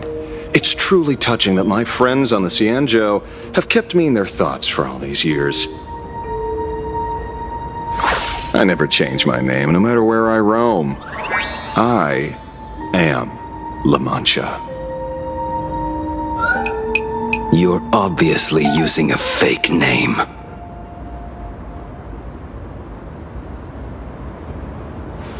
The head of the Galaxy Rangers. I didn't expect this trip to come with such a pleasant surprise. General, I'm afraid old grudges will have to wait. What we need to discuss concerns the survival of this world, and that catastrophic calamity you foresaw in your divination. I won't deny the crimes you've listed. But I know full well that the Xianzhou cares nothing for the life or death of someone guilty like me.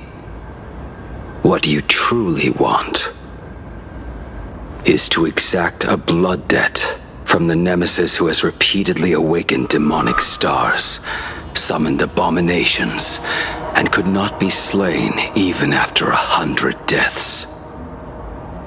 You wish to subdue the emanator of the abundance, Shu-Hu, once again, and even deny them rebirth for all eternity. And now, General, I have brought this opportunity before you. If you are dead set on condemning me to answer for my crimes, I will submit to your judgment and board the Navis Astridura for the Shuling's Inquisition. But as I said, I did not come here today to play the savior. I came to stop the past from repeating itself, and to prevent our common enemy from having their way. General, if you do not want the fate of the Battle of the Fenghu from 30 years ago to fall at your feet, then you must believe what I am about to say. The happiness surgery, promoted by the Smile Society, utilizes none other than Shu-Hu's cells. Cells acquired from an unknown source.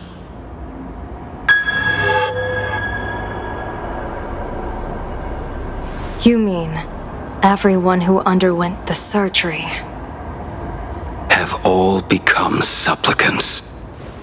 Once the wish power converges, the will of the flesh will awaken and turn every host into nourishment.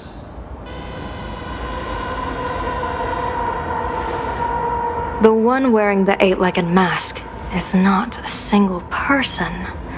It is an emanator of the abundance, dismembered and currently parasitizing the bodies of the masses here. Who on earth could have brought something so terrifying to Planarcadia?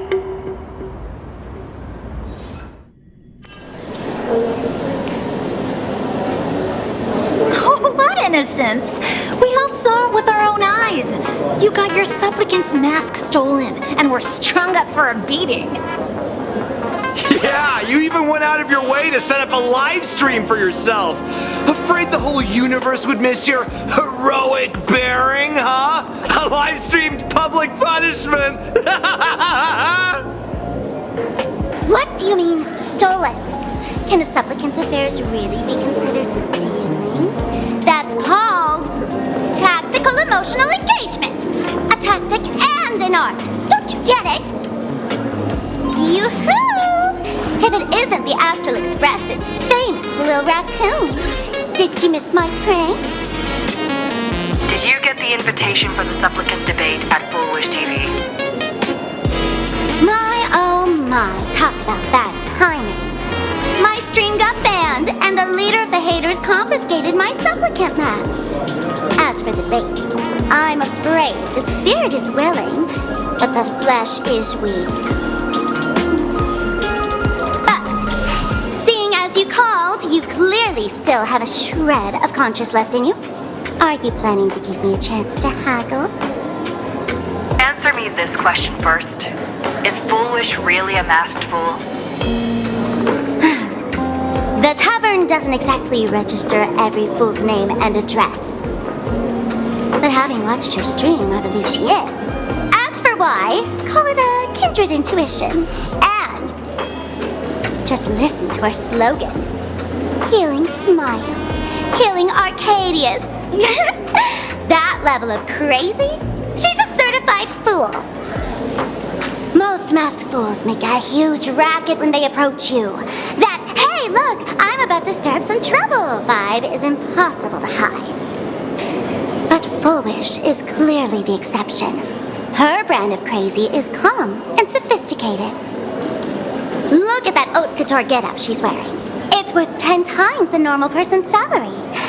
Who'd have guessed a career woman with state levels of wealth who is always preaching social welfare would be a masked fool?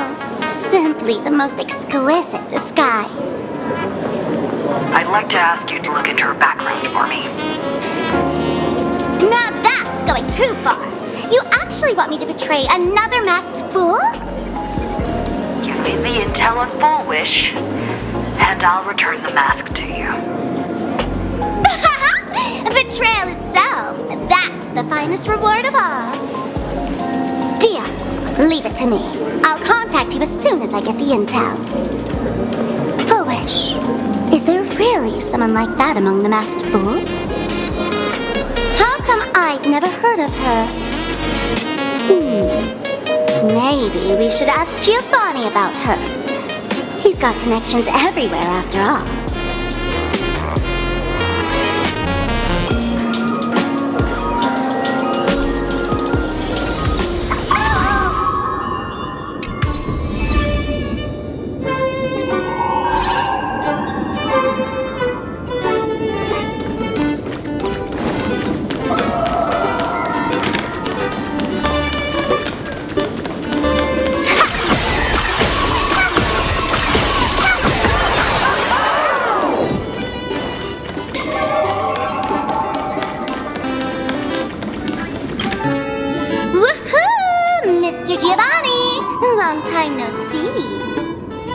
Miss Sparksy, you just looted Sparkle's entire inventory right from under my nose.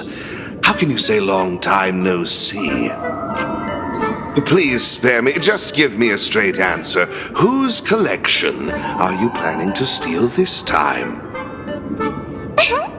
Sparkle and I just had the reconciliation of the century.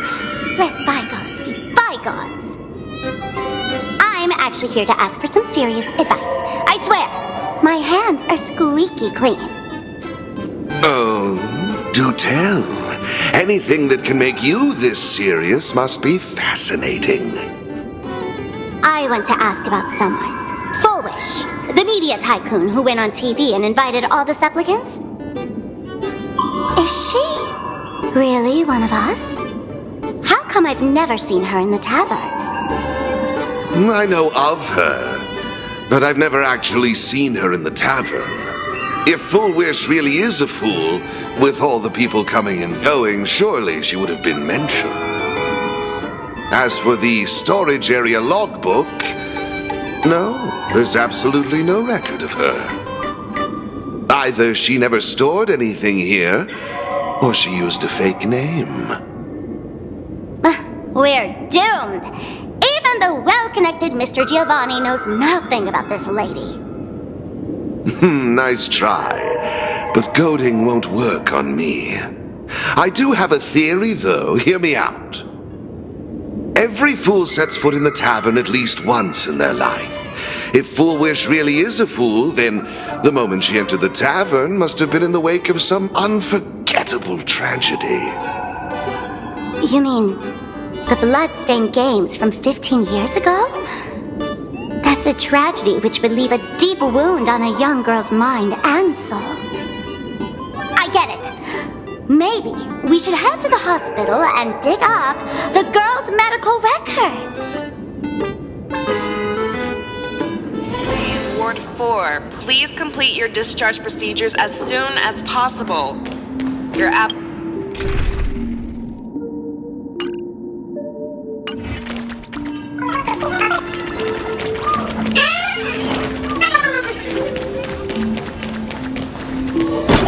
With Dr. Hartman in plastic surgery, please report to the director's office immediately.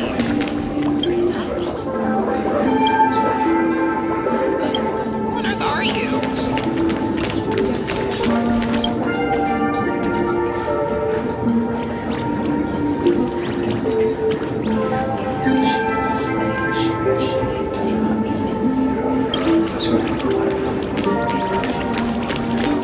Attention all doctors and patients. Do not...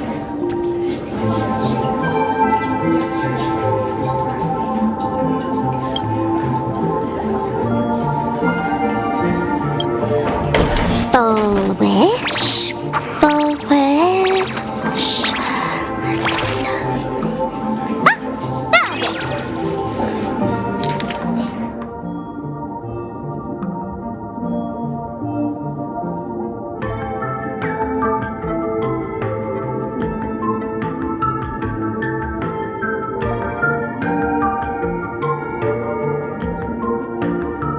Happiness syntax. Now what kind of disease is this? Trying to read this stuff is just torture. I'd better find a doctor. Hello? Hello? Is there a doctor in the house? Calling all doctors! Well, if it isn't Patient Zero of the Sparksy Con. To think the Department of Aberration Defense still hasn't locked you up. Heaven truly is blind. Because of you, I was planning to skip town and leave Planarcadia overnight. I even booked the tickets. It's a good thing she was here. So, what's the emergency this time? What ailment are you going to pretend to have? Not me this time. It concerns an old case. The patient in these records. Ring a bell? Wait, you didn't actually buy that I'm a doctor, did you? Forget it. This patient you're asking about? I remember them. So, what kind of fool is Fullwish? Looking back through the history of this hospital, There are countless characters who've turned this place upside down, but to tear the ceiling off on her very first visit? She's truly one of a kind. What exactly did she do? Hard to imagine she was still just a 16-year-old back then. And yet, she wanted to smash the fool's mask she'd just received into smithereens. Can a fool's mask be destroyed? Of course not! Though you'd know a thing or two about abusing masks, wouldn't you? Don't be ridiculous! I'd never be stupid enough to try and destroy my own masks. I just had to be heartless enough to abandon them. The mask is part of the fool's self. Unless the fool is reduced to ash, how could anything happen to it? There were even some fools nearby rubbernecking who decided to help out. But despite all their efforts, they only managed to make a single crack. And the power that erupted when the mask shattered also left a crack in the hospital wall. Ugh, I spent several days peeling those bungling fools off the walls, and half a month more repainting and restoring the place. Room rewind. Whoa! Is this the crack? Dr. Zhongshan, what's inside? Hard to say. Fools have tried walking in before, and well, they all went mad. They went mad? Yeah. Muttering to themselves, deliriously happy. No one knows what they saw, and I don't want to know. So I sealed the entrance.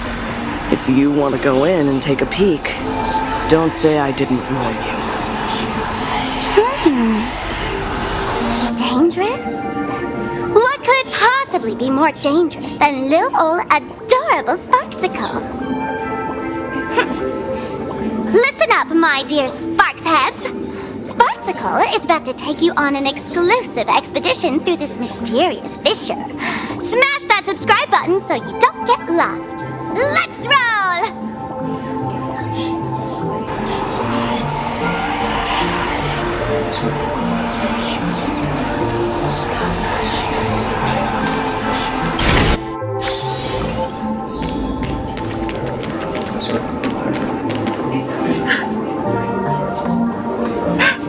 Mom!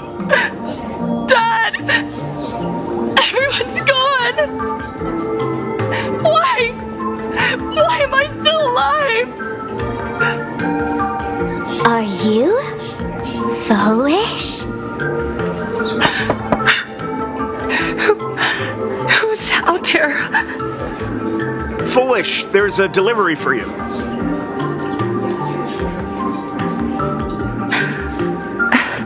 This is... Who's this from? I didn't buy anything. Is this a mask? There's a piece of paper inside, too. What does it say? To the survivor. Welcome to the world's end. Oh, right, the way you cried on TV was truly hilarious. Who are you? Why? Why are you doing this to me? What did I do wrong? Answer me! Answer me! I don't get it. All of this. Just what is so funny about all of this? What the heck? That's the day she received an invitation to the tavern. I really don't know which utter degenerate from the tavern sent her such a cruel joke. Even someone as stone-hearted as me can barely stand to watch. Wait, these hallucinations. Exactly what part of them is supposed to be happy?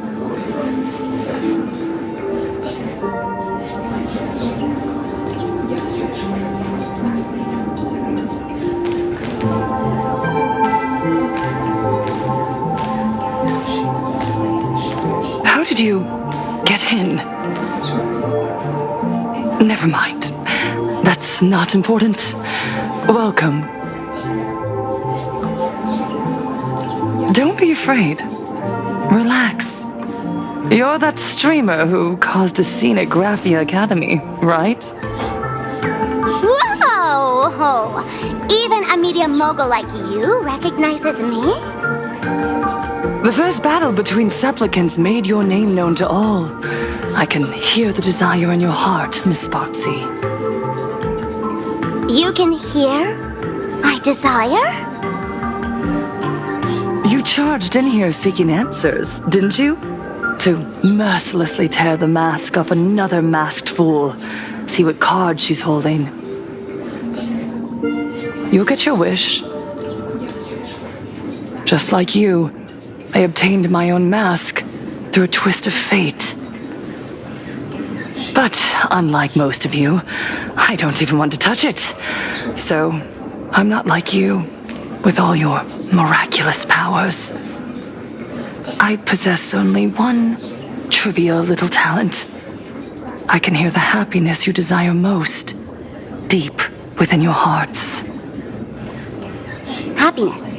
My days are filled with happiness. But what about you? Are you all right? I saw what you've been through. You have my sympathy. Sympathy, yes. Dr. Zhongshan called it the happiness syntax. She mistook it for some kind of disease. But I say no. This is the blessing of the elation. Precisely because my past was so agonizing, the divine allowed me to hear the happiness deep in everyone's hearts as a form of consolation. I can smell the pulsating desire within your heart, like sweet honey dripping from a comb. It travels along your nerves, dissolving into a syrupy, sticky sweetness. No surprise there. After all, I'm just a sweet girl whose sugar content is totally off the charts.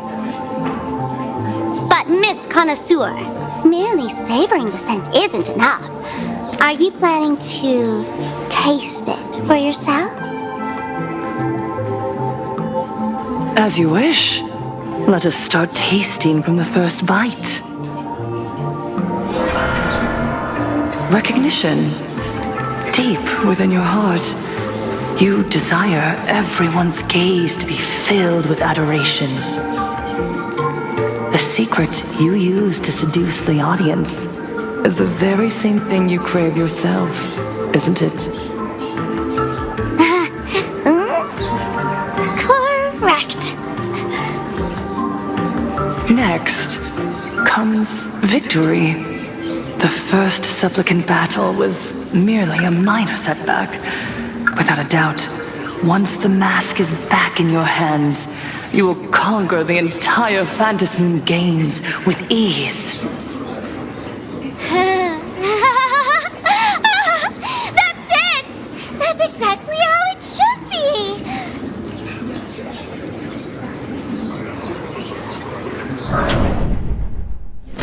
The laughter will appear in person to crown you for eternity. They will weep and beg you to become the brand new eon of elation.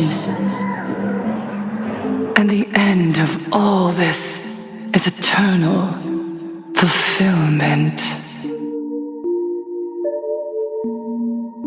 It's so quiet. All that revelry is nothing but hollow noise, meant to fill the void before reaching this ultimate fulfillment. Come here, newborn god. Behold this world that belongs to you. It lies at your feet, submissive, humble, within your grasp. Jump down. Throw yourself at it. Embrace it. This paradise will become one with you, leaving no distinction between you.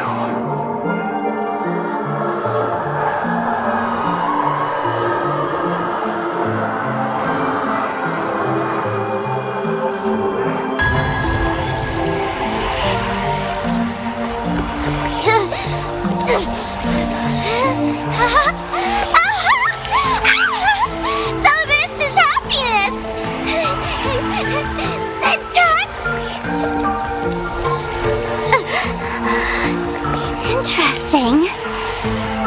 Oh, you're quite the illusionist, making this dream feel so real. To think you could resist this perfect desire. What a contradictory girl. You make me feel both pity and curiosity. Perfect! You've got it wrong. No matter how beautiful your illusion is, it can't change its essence. Once happiness is within easy reach, it becomes as bland as a cup of plain water. In our line of work, who hasn't tasted the true zest of life only after long torture? Satisfaction. Listen to me, you phony fool who can't even face your own mask. What we masked fools do best is distill pain into the strongest wine and spin despair into the maddest joke. Thanks for the sugar water. It tastes pretty bland. Since you refuse the sweet happiness I've offered, I have no choice but to insist you drink the bitter wine of punishment. How about this, Miss Connoisseur? Why don't you have a taste of my spirits? Welcome to the live stream! Planarcadia, Happiness Syntax, Honkai chapter, starts now! Oh, too bad. 0 viewers.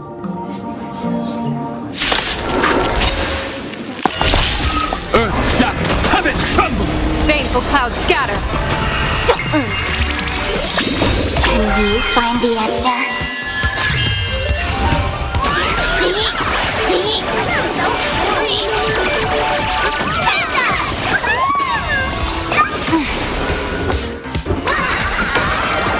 A bad omen. Don't thank me.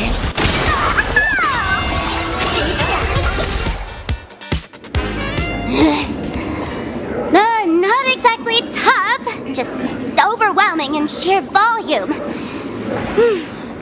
Honestly, it's enough to exhaust even a fool. Suffering all this just for a mask? Definitely not a good trade. Tiny little... Why did you break my toy? Oh, not even pretending anymore, huh? I should have known. Full Wish was only ever a puppet placed in the spotlight. So tell me, puppeteer in the shadows, what are you supposed to be?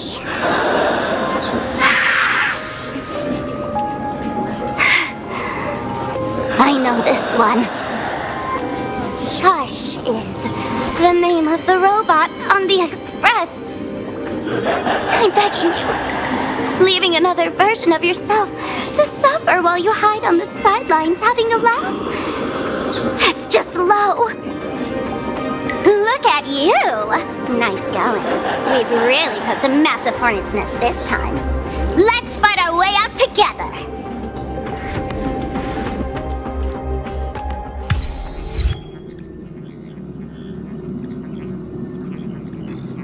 And that's the situation.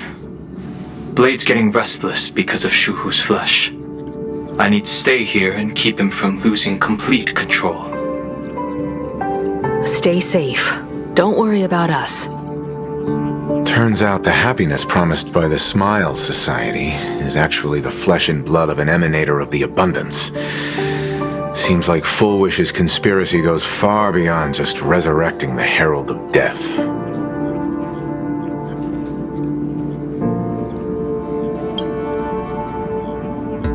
Mr. Ashvale and I have arrived at the TV tower. They're still setting up the debate venue here, and nothing looks out of the ordinary. You know each other? It's a long story. I'll have to explain later. With the help of tuning, I will conceal my identity as a supplicant and cooperate fully with you.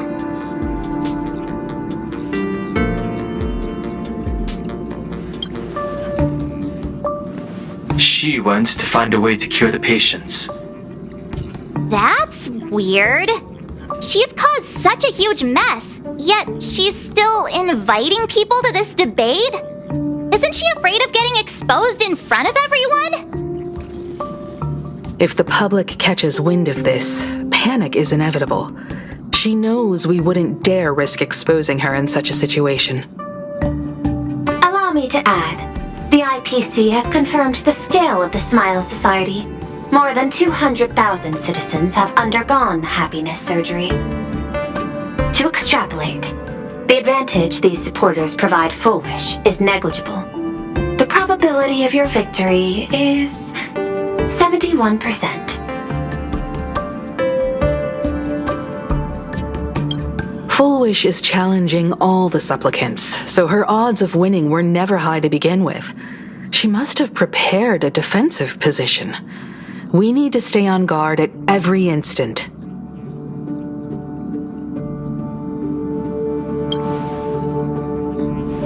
I will publicly decline the invitation and prioritize the abundance anomaly. Logic. Planarcadia needs a CEO right now, more than it needs a supplicant. If the situation spirals out of control, I will immediately terminate the Phantasmoon Games. But until then, the PR department will do its utmost to support you and defuse Full Wish's PR offensive. That should be enough. Thank you. Danger lurks everywhere right now. I don't think it's wise for all of us to rush to Seafeld City. March and I will stay in Duo Mansion City, just in case something goes wrong. Oh, right. We gotta watch the Express. It'd be a disaster if someone tried to steal our home. Besides, debates aren't really my thing.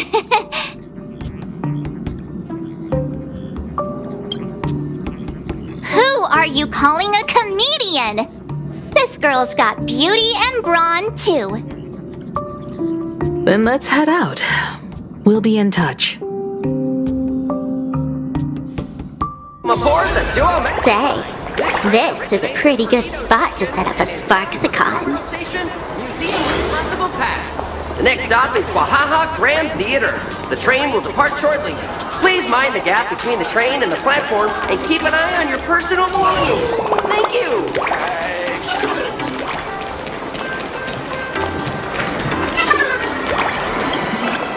Attention passengers. I didn't expect Planarcadia to have a spot as peaceful as this. I guess there are pros and cons. Even after all these years, public transport around here is still a huge hassle. The TV tower is still a fair distance away. We'll have to walk the rest of the way.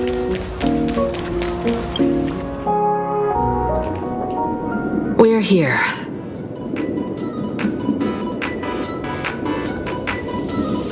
Looky here.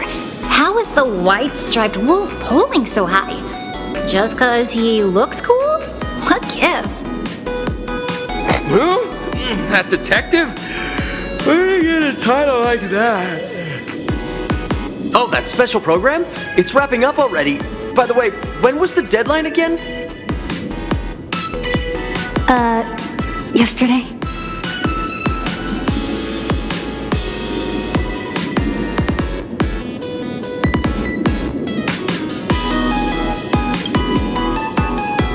It is a bit unusual.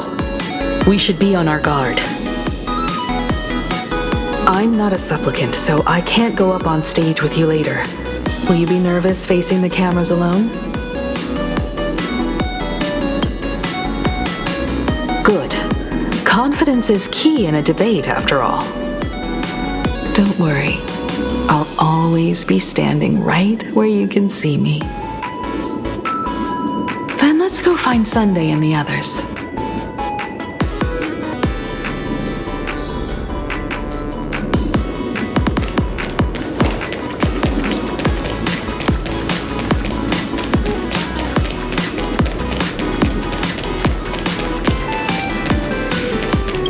A disaster.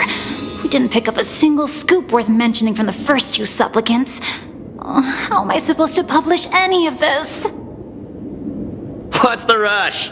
I'll head over in a bit, find an angle, snap a few shots. The headline is entirely up to you. Frowning over such a trifle?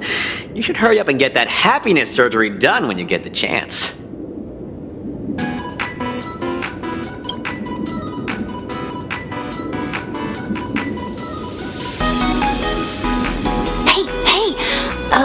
Maybe we should save this for when we're back upstairs. This really isn't the best place to talk. Listen, give it a rest. Can't I get a moment's peace before the debate starts? That voice. Is that Mr. Ashvale?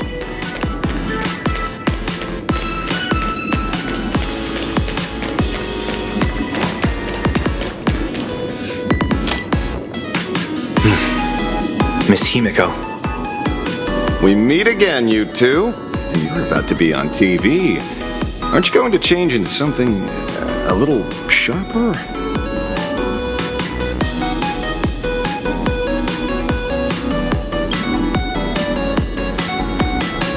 Oof, talk about low-key. Guess I'm just blind. You guys noticed it too, right? The entire first floor of the TV tower is one big set arranged by Fullwish. A live stream broadcast. Those two look busy, but they haven't taken their eyes off us. I'd wager the debate started the moment we stepped into the TV tower.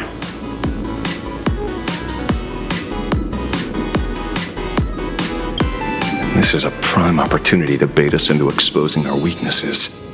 She certainly wouldn't miss it. Speaking of which, I didn't expect you two to take action together. Before contacting you all, I was looking into the case involving the Sinwish Syndicate murders, and every clue pointed straight to Fullwish TV. The Sinwish Syndicate? Exactly.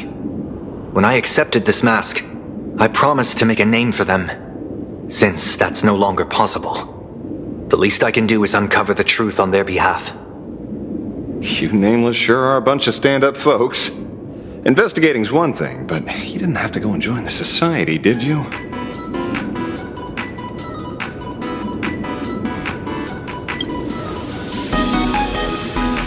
There are personal reasons, too. The loss of pain being considered happiness. That's always made me keep a close eye on the Smile Society. Unfortunately, the regular members know almost nothing. I couldn't find any clues related to the abundance. But regarding the surgery, they did leave behind some clues.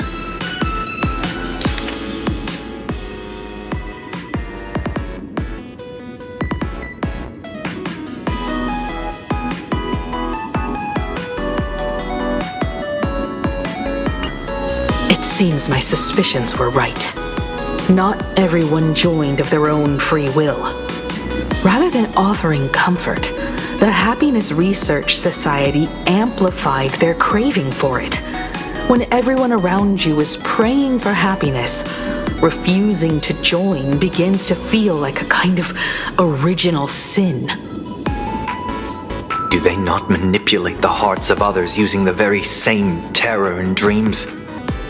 Even if I weren't a supplicant, I wouldn't stand idly by. So, she doesn't stand a chance in the debate then? She's ticked off so many heavy hitters. I really thought she'd have some smarter tricks up her sleeve.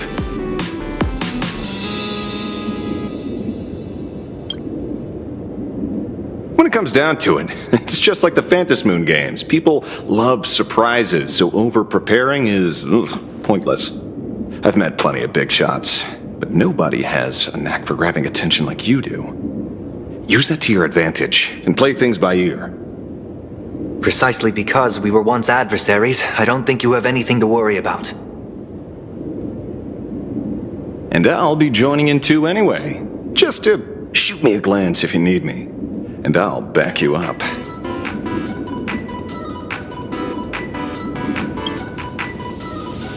Don't put too much pressure on yourself. Those obsessed with winning are usually the ones who lose. When I left Planarcadia, Someone once said this to me.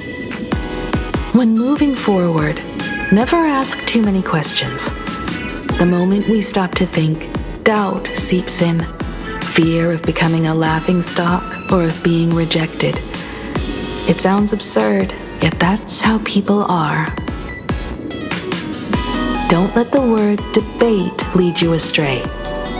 Just be yourself, as you always have been. When it comes to you, my faith is unwavering.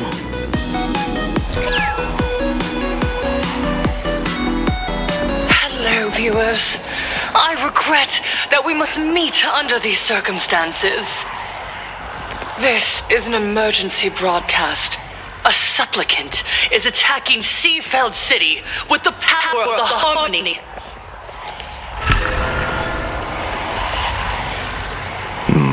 What kind of commotion is this?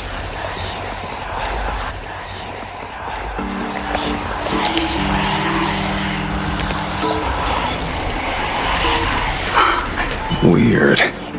What are they? The IPC really is nothing but trouble. Weird. What are they? Where's the magical girl? Hurry up! Call her over!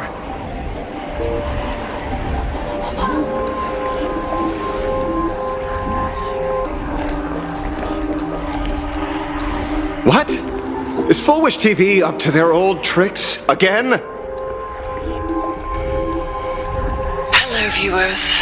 I regret that we must meet under these circumstances. As you all know, to prevent a repeat of the blood-stained games, I organized a televised debate. I hope the dispute between supplicants would stop at words, and the right to decide the winner would be shared by everyone. I was confident in my victory. I was ready to fulfill my promise, to build an Arcadia free of worry, where the only thing people need to do is laugh. But now, I must cancel the debate and reveal the truth to the public. For what these outsiders seek to tarnish is more than just the Phantasmoon games. I implore all citizens, do not panic at the footage to follow. We are facing an unprecedented danger. But this is not a time for despair. Our reporter in Seafeld City captured this scene. This man should be no stranger to you. His name is Don Hung, a member of the Astral Express and a renowned hero. And yet, accompanying him is none other than the Cian Joe's wanted criminal, the Stellaron hunter Blade. Rumor has it he was once tainted by the flesh of the Abundance and could go berserk at any moment. Back then, I trusted the Astral Express, figuring this was just a simple capture operation. But a short while ago, I found members of the Smile Society infected with the flesh and blood of the Abundance. Only then did I realize what sort of conspiracy I was being dragged into. Aside from the Trailblazer, there's another supplicant aboard the Astral Express who used an alias not too long ago to infiltrate the Smile Society. But his true identity reveals him to be an interstellar fugitive, a member of the family, Sunday. And by sheer coincidence, he traveled with the IPC back to Ashvale, arriving at the debate venue together. Ladies and gentlemen, I won't summarize this, lest my own views mislead you. I will only present the indisputable facts for your judgment. May the Master of Elation bless us all.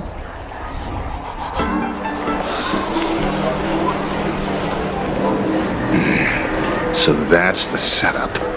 Such blatant manipulation won't fool anyone for long. No. Everyone, we'd better get out of here. What is it?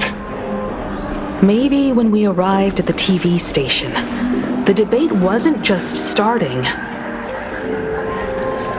but had already finished. Wait! How could...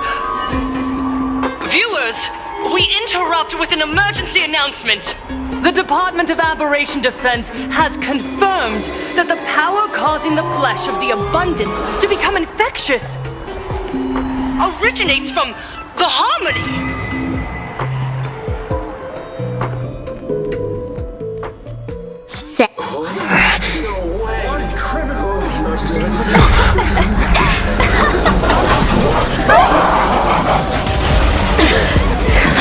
The supplicant is attacking Seafeld City with the power of the harmony!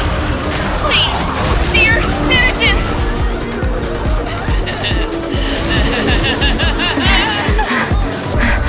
Enough small talk. It is time to fulfill my duty. Let us become one and share in no isolation.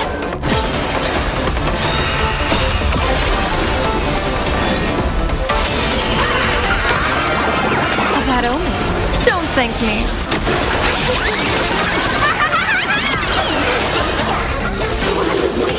Let's do some happiness. Don't rule the forest.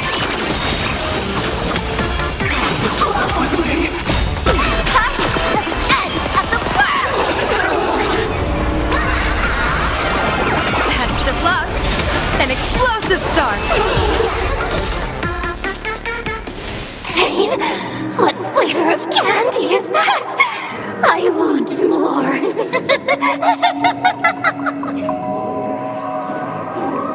Their senses have become completely distorted. Come closer. Just a little more. Is he dead? No, the flesh is regenerating. It won't be long before he gets back up, no matter how many times he is killed. In that case, he is certainly worthy of the great wheel fortune hanging over his head. So this is Fullwish's goal? To twist citizens implanted with Shuhu's cells into giggling abominations and wage war on every supplicant? It's horrifying to be sure, but... Fullwish is a mere mortal. How exactly did she do it? General, please do not call them that. These people are nothing like the denizens of abundance you're familiar with.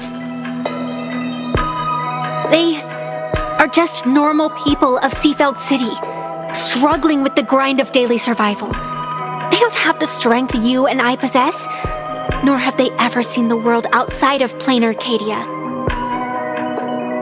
They just want to stop and catch their breath, even if that breath is poison coughed up by Fullwish. You're right. They deserved sanctuary. But right now, there's another group of people who need our protection. Since we have the power, let's do something, whether for the survivors or the victims. You were the referee of the Phantom Moon Games. Even if you were forced off the field by underhanded means, surely you retained some right of arbitration. Now the land is overrun by walking corpses, and the people are plunged into misery. Are you telling me the supplicant who committed such atrocities still hasn't committed a foul? This is merely a common occurrence in a game that has lasted thousands of years. Calamity. So long as the supplicant can draw wish power to fill the Phantom Moon, the game knows no taboos. The Master of Elation allows supplicants to enact the utmost benevolence, beauty, truth, greed, and absurdity, even the utmost evil. Then where, exactly, do the boundaries of the Phantom Moon Games lie? Since when do Aha's games ever have boundaries? You don't understand, General. Then make me understand.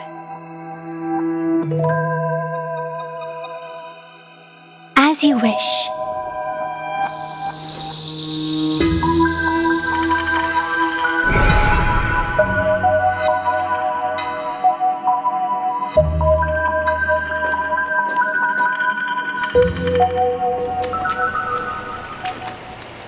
I wonder if you've heard of the tragedy of the bloodstained games from 15 years ago, General. Compared to the catastrophic history of the Phantasmoon Games, that was likely nothing more than an insignificant interlude, no? Countless times, I wanted to reach out and touch those muted hearts to make them beat again. But I can't save everyone. It's always been this way. The Phantasmoon Games have only one taboo, and there is only one rule I strictly abide by. The games must proceed, never ending, just as the sun and moon rise and fall. Those who defy this law shall be banished, executed, and suffer unceasing torment. General Yao Guang, have you ever wondered, why am I the arbitrator? Simply because you possess the power to eradicate those who transgress. Eons ago, in the Master of Immortality's mysterious garden, flora flourished with such intensity that they suffocated all other life. A meddler quietly infiltrated this place, plucking the most enchanting and luxuriant branch.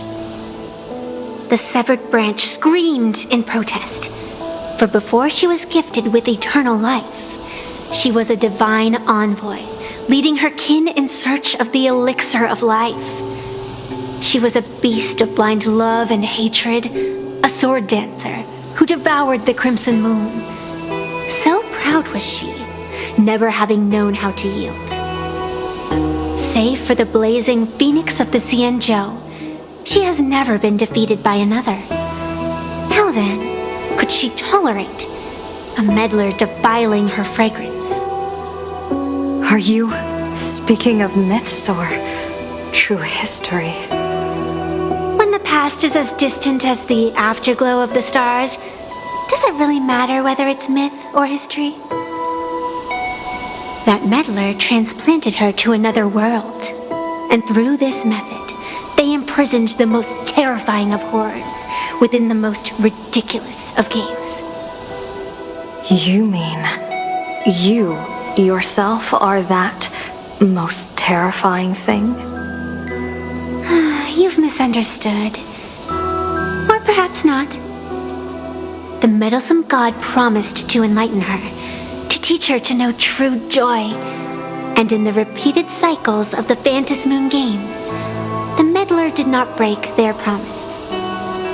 She once witnessed raging flames boil the seas dry, saw civilizations rise from the dust, and wither back into it. She gazed upon the purest souls, burning away their brilliance, and stood silent as supreme evil reveled in blood upon the earth. Finally, amidst the love and hate of the insignificant, she gradually glimpsed the essence of fleeting life, the meaning of elation. Finally, she became me. So, you're afraid of waking her, afraid of becoming her once more. Over the past 1,000 years, I have called upon her power 3 times to avert catastrophe. Each time, it left an irreparable scar upon the land. This is the abundance, healing and torture, coexisting as one.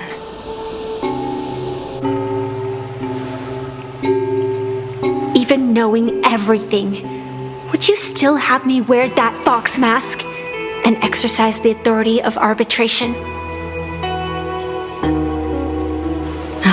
Miss Evanesia, what you are terrified of is not this fox mask. Quite the opposite. Evanesia is the mask you wear.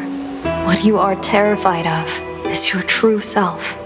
I, too, was once terrified of my mask. Your mask? A mask known as Arbiter General. Whenever the tides of war demand it, I have no choice but to don it, to become that slaughtering general, coldly watching blood and tears be shed, plotting and divining beneath the astral charts, even accepting the scorn of bereaved orphans, all to ensure the Luxero is loosed. I don't understand. As a general of the Xianzhou, why have you urged me all this time? Urged this creation of the abundance to reveal its true form? It's laughable, really. I arrived in Planarcadia for the sole purpose of involving the Master of Elation in my divination, seeking to rewrite a fate already cast in stone. But to steer the orbits of the stars is no easy feat, whether it be the Lux arrow that topples the sky or the games of the Elation. It's difficult to grasp even if you go all out. From the instant the Phantom Moon's declaration increased the stakes, my divination has spiraled out of control. My fate shifts ceaselessly between adversity and prosperity, life and death becoming impossible to fathom. With the eons in play, divination is futile. The only thing you can ever put trust in is people. Just as I once believed my teacher could successfully fulfill their fate. I really believe in you too, Miss Evanesia.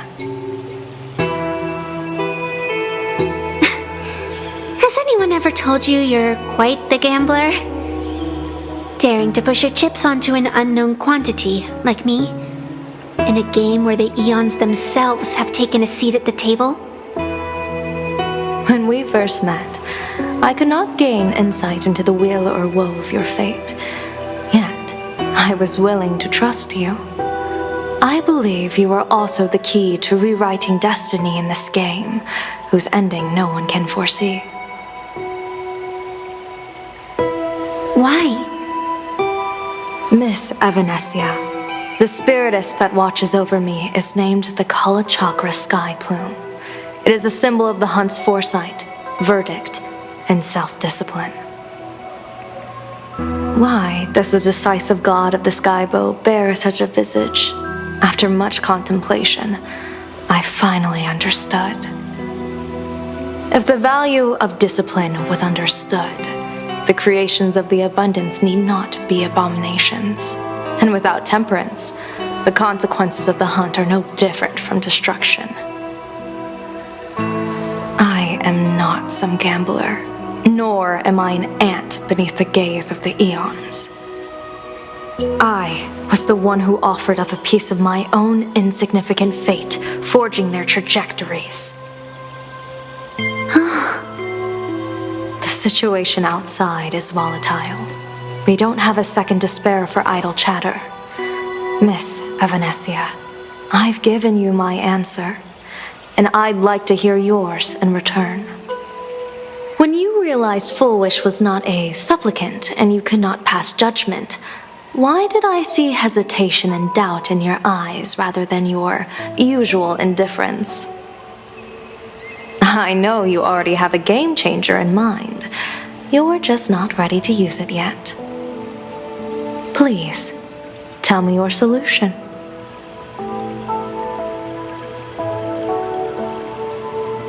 As you wish. To exercise the right of arbitration, irrefutable proof is required.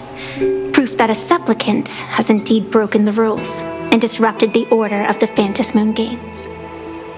Yet surveying the board, I see not a single transgression. Since there are no sinners, then I shall become the sinner. General Yao Guang, you once asked me, where do the boundaries of the Phantom Moon Games lie? Well, here's my answer. The boundaries boundaries aren't on the outside, but at the core. Now, I shall transgress the taboo and divulge to you the true purpose of this Ionic game. Through this method, the Master of Elation imprisoned the most terrifying of horrors within the most ridiculous of games.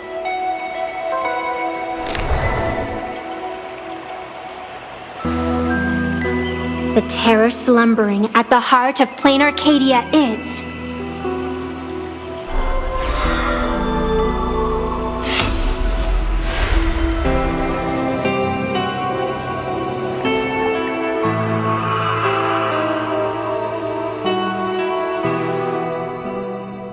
According to statistics, approximately 200,000 individuals fell ill simultaneously and were transformed into denizens of abundance. The affected staff were quarantined immediately. Prolux Tower is a valuable safe zone. If you'd listened to me and thrown every suspect in prison, you wouldn't be in this mess. So, why'd you call me here? It's an emergency. I want to see how the script plays out. No one could have guessed an emanator of the abundance would return by hijacking others' bodies. Everyone is hesitant to act for fear of collateral damage. But since he is here as well, deduction. This crisis was within your calculations all along. Half right. Shuhu is the reason Blade made the trip. As for the outcome, tell you what, I'll show you the script. It's too wordy, and I can't be bothered to paraphrase. Here, sending you a copy. For the sake of our business partnership, save this virus copy for someone else, hacker. The feeling is mutual. Seems you don't trust me much either. I told you, I've done my research on you. Or to be precise, on all of you.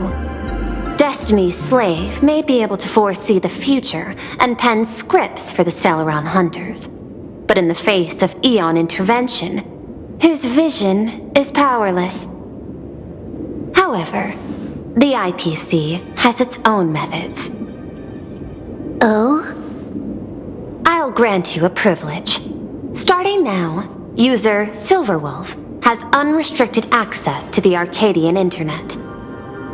I could have done that myself.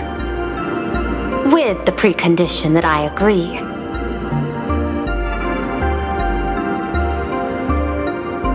I want you to hack into the internet, trace the source of the Joy Ascendant contagion, and figure out the catalyst and transmission vectors. Suppressing the surface commotion is a simple task, but if the root cause isn't addressed, the chaos can never be truly eradicated.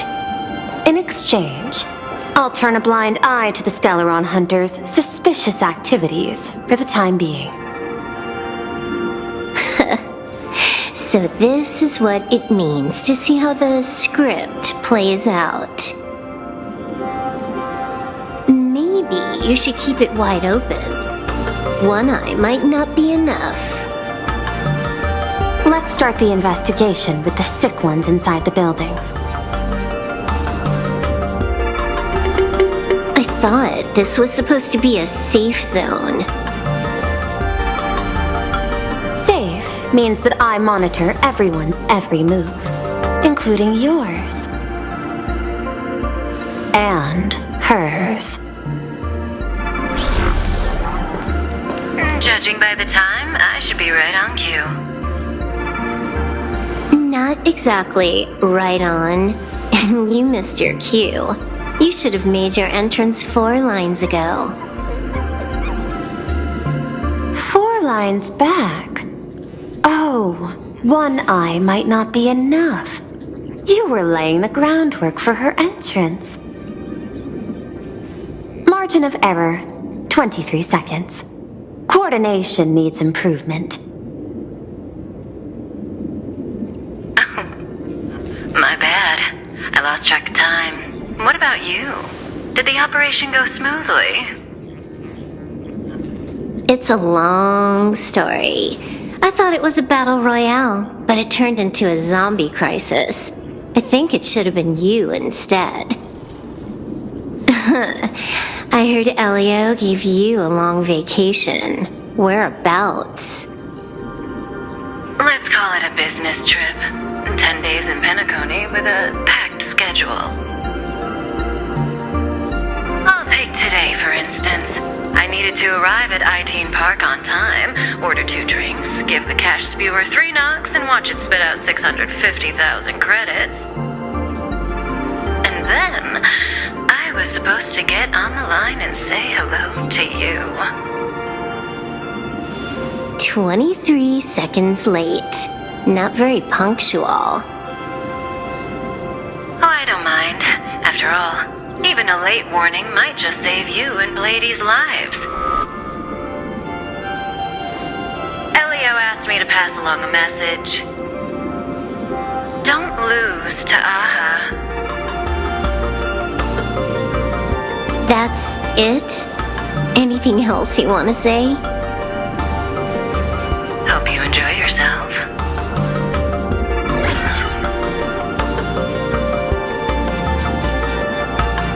What secret messages have you been sending? Nothing. We've said everything we needed to say. If you think there's more to it, that's just because you don't know us well enough yet. I don't deny that, but I will sooner or later. Jade warned me, never underestimate the enemy. Compared to the 10 Stonehearts, the Stellaron hunters possess much greater solidarity. Is she seriously not just throwing shade at her colleagues? The probability is 9%. I'll reserve judgment for now. Hopefully, you can give me an answer. Remember the objective. Hack the network and trace the source of the Joy Ascendant infection.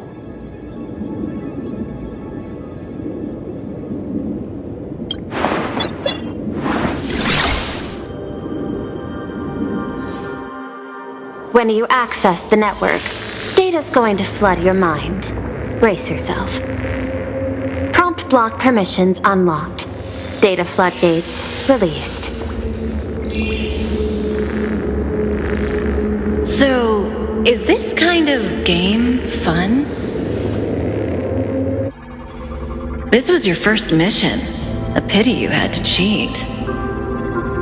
No. You don't even know the first thing about games. What gives you the right to call me a cheater? You handed over that cartridge willingly. Why did you steal it back? I just took it back to play with. Saying steal, that's so hurtful. Besides, you guys just left it casually lying around in the vault.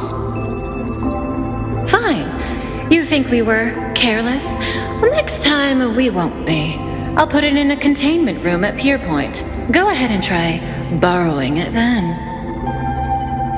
Nice idea, but the execution's a no-go. You guys can't even get in there without me. By the way, I changed the passcode for this cell too. 1337. I can leave whenever I want. Oh. Is this the skill of a top-tier hacker? The cartridge was clearly the ending you refused, yet you still used it. Care to tell me why? It's gonna be a game over anyway, so I'll play however I want. The ending's the same, so the journey doesn't matter. Sounds more like you're just making excuses for yourself. It's not the same. You guys believe in destiny. I don't. That's why I don't mind spoilers. Then, when you see how things end for you, are you afraid? or excited? Bored. Because feeling bored proves I haven't become her. That's why I joined you, the Stellaron Hunters. Those who play the game to change the ending.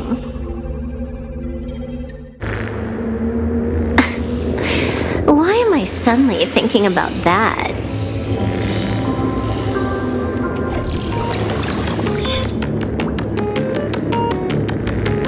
This is still Pearlux Tower? This Joy whatever dude is her employee? Exactly. Clearing up the truth is also a way to save these innocent people. I'm looking forward to seeing what you can do. You said you'd turn a blind eye. I didn't think you'd actually be monitoring me. The road ahead is fraught with peril. I'm just watching your back on behalf of the IPC. If the worst happens and you end up an enemy of the whole world, I'll be there to switch to the world side in the nick of time. Oh. I didn't take you for the humorous type.